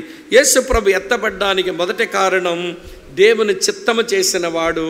రెండో కారణం యోహాను సువార్త 8వ అధ్యాయం 50వ వచనం, నేను నా మహిమను వెతుకుటలేదు, వెతుకుచు తీర్పు ఉండువాడు ఒకడ కలడు. యేసు ప్రభు దేవుని మహిమ కొరకు బ్రతికినవాడు. అందుకే చెప్పాడు, తండ్రి, యోహాను సువార్త 17వ అధ్యాయం 4వ వచనంలో, తండ్రి, చేయుటకు నువ్వు నాకు అప్పగించిన పనిని నేను సంపూర్ణముగా నెరవేర్చి భూమి మీద నేను నిన్ను ఏం చేశాను? మహిమపరిచాను అన్నాడు. యేసు ప్రభు జీవితం అంతా తన తండ్రిని మహిమపరిచే లక్ష్యముతోనే సాగింది. అక్క, చెల్లి, తమ్ముడన్నా వినండి. ఈరోజు దేవుని మహిమ కొరకు బ్రతకవలసిన మనం సొంత మహిమల కొరకు ఆరాటపడుతుంటే ఎత్తబడతామని ఎట్లా అనుకుంటున్నాం? ఈ రోజున క్రైస్తవులకు సెల్ఫ్ గ్లోరీ, సొంత మహిమలు ఎక్కువైనాయి. దేవుని దాసులు మాబోటి వాళ్ళం, బాధ్యత గల సహోదరులు వీరిని గుర్తించాలట, వీరిని గమనించాలట, వీరిని గౌరవించాలట. అప్పుడే సంఘముతో సేవకులతో సత్సంబంధాలు కలిగి బ్రతుకుతారు. సేవకుడు బాధ్యత గల సహోదరులు గుర్తించకపోయినా, గమనించకపోయినా, గౌరవించకపోయినా, వినండి ప్రియులారా, వీళ్ళు మూతి ముడుచుకొని పోతుంటారు మందిరాల్లోంచి. ఈ మధ్య మేము దైవ సేవ కనబడుతున్నామా అని ఇట్లా ముడుచుకుపోతారు. ఏమంటే ఎవరు గుర్తించారండి మమ్మల్ని? ఎవరు గమనించారండి? ఎవరు గౌరవించారండి? ఒక అభినందన మాట మా గురించి చెప్పారా? మమ్మల్ని ఏమైనా మెచ్చుకున్నారా? మమ్మల్ని ఏమైనా పొగిడారా? ఇది ఏమిటోనండి, ఈనాటి క్రైస్తవ సంఘాలకు బాగా పట్టిన ఇది భయంకరమైన సిండ్రోమ్. ఇదొక జబ్బు. సెల్ఫ్ గ్లోరీ ఇదొక జబ్బు. వింటున్నారా ప్రియమైన స్నేహితులారా? ఇక్కడ పొగడాలంట, లేకపోతే భరించలేరంట. మా వైపు ఒక సామెత ఉంటుందిలేండి, కూరక తాలింపమ్మ, బట్టగా జాడింపు, ఈ తెలుగోలుగా పొగిడింపు, లేకపోతే బతకలేరంట. కూరకేంటి తాలింపు, బట్టకేంటి, ఇలాంటివి బాగా గుర్తుంటాయి. బట్టగా జాడింపు, తెలుగోడికి ఏంటి ఉండాలి? పొగిడింపు ఉండాలి. ఎవరో పొగుడుతుంటే సంబరపడిపోతాం. అరే, దేవుడు నన్ను గుర్తిస్తే చాలు, నా ప్రభువు నన్ను గమనిస్తే చాలు, నా ప్రభు దగ్గర ఆ గౌరవం సంపాదించుకోవడానికి బలం, నమ్మకమైన మంచి దాసుడా అనిపించుకునేలా బ్రతుకుతాను అని ఈ ఆకాంక్ష వదిలేసి మనుషులు గుర్తించాలి, మనుషులు పొగడాలి. ఈ పొగడ్తల జబ్బులు మా వైపు చూస్తుంటాను. ఎట్లా ఉంటుందంటే, ధనుర్మాసం అంటాంగా, డిసెంబర్ 15 నుంచి జనవరి 15 వరకు ధనుర్మాసం అంటాం. ఈ ధనుర్మాసంలో మా వైపు, మీ వైపు సంగతి నాకు తెలియదు, గంగిరెడ్ల వాడు ఎద్దును బాగా డెకరేట్ చేసి ఇంటి ముందు తీసుకుని వస్తాడు. తీసుకుని వచ్చేవాడు గంట కొడతా ఏమండి ఆ ఎద్దుతో ఇంటావిడి, ఇంటమ్మను, ఇంటయ్యను పొగిడిస్తాడన్నమాట. గంట కొడుతూ ఎద్దుతంటాడు, అమ్మగారికి దండం పెట్టే డూడు బస్వన్న అనగానే ఆ ఎద్దు ఇట్ట తలకాయ ఊపుద్ది అన్నమాట.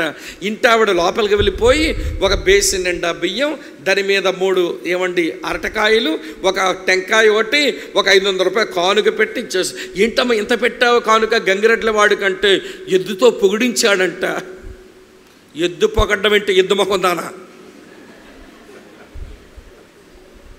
దానికి ఇంట్లో ట్రైనింగ్ ఇచ్చాడు. అమ్మగారికి దండం పెట్టే డూడు బసవన్న తలకాయ ఊపుద్ది, అయ్యగారికి దండం పెట్టే డూడు బసవన్న తలకాయ ఊపుద్ది. దానికి ఇంట్లో ఇచ్చిన ట్రైనింగ్. ఈవిడ పేరు పెట్టి అమ్మగారికి దండం పెట్టే డూడు బసవన్న అనగానే ఎద్దు పొగిడింది అనుకుంటుంది. ఇంట్లో ఉన్న బియ్యము, కొబ్బరికాయ, అరటిపళ్ళు కానుక పెట్టి వెళ్ళిపోతుందన్నమాట. ఈరోజు క్రైస్తవ సంఘాలు కూడా మనుషులు అట్లా ఉన్నారు. ఎవరో పొగడాలి. వినండి ప్రియులారా, ఎవరో గుర్తించాలి, ఎవరో మెచ్చుకోవాలి. ఒక విషయం చెప్పనా, బాప్తిసం ఇచ్చే యోహాను మాట నా భలే నచ్చింది. ఆ మాట మన జీవిత కమిట్మెంట్ అయితే బాగుండిపోతుంది. యోహాను సువార్త 3:30 ఉంటుంది, ఆయన హెచ్చవలసి ఉన్నది, తర్వాత మనం చెప్పండి, నేను తగ్గవలసి ఉంది. యేసుని హెచ్చించడానికి మనం క్రైస్తవులం, మనం తగ్గడానికి మనం క్రైస్తవులం అనుకోవాలి. కానీ మనం పొగడబడాలి, గుర్తించబడాలి, గమనించబడాలని కోరిక ఉంటే మన పరలోకంలో ఎలా కనబడతామని చెప్పండి. బాప్తిసం ఇచ్చే యోహాను అంటాడు, అయ్యా చెప్పు, మమ్మల్ని పంపించిన వాళ్ళకి చెప్పాలి. నీ దగ్గర పంపించారు యెరూషలేము నుంచి కొంతమంది, నీవు మెస్సియావా అన్నారు, కాదండి అన్నాడు. మరి ఏలియావా అని అడిగారు, కాదండి అన్నారు. మరి నీవు ఆ ప్రవక్తవా అని అడిగారు, కాదండి అన్నాడు. మరి నువ్వు ఎవరో చెప్పు, మమ్మల్ని పంపించిన వాళ్ళకి చెప్పాలని అంటాడు, అరణ్యములో కేక వెయ్యు ఒకని శబ్దమును నేను శబ్దాన్ని, నేను శబ్దం ఆయన వాక్యం. అమ్మ వింటున్నారా? ఆయన వాక్యము నేను శబ్దాన్ని. ఇప్పుడు ప్రశ్న అడుగుతాను, చెప్పండి, శబ్దం కనబడుతుందా వినబడుతుందా? ఇది కనబడదు కదా. క్రైస్తవుడు లోకానికి వినబడవలసిన వాడు, కనబడవలసిన వాడు కాదు. మన కనబడాలని కక్కుర్తి ఎక్కువైతే అక్కడ కనబడమేమో అని భయపడదాం. మన లోకానికి సరిగా వినబడదాం. ప్రియమైన సోదరీసుని, అలాగ దేవుని మహిమ కొరకు జీవిద్దాం. యేసయ్య ఆరోహణం అవ్వడానికి దేవుని చిత్తము చేసిన వాడు, దేవుని మహిమపరిచిన వాడు.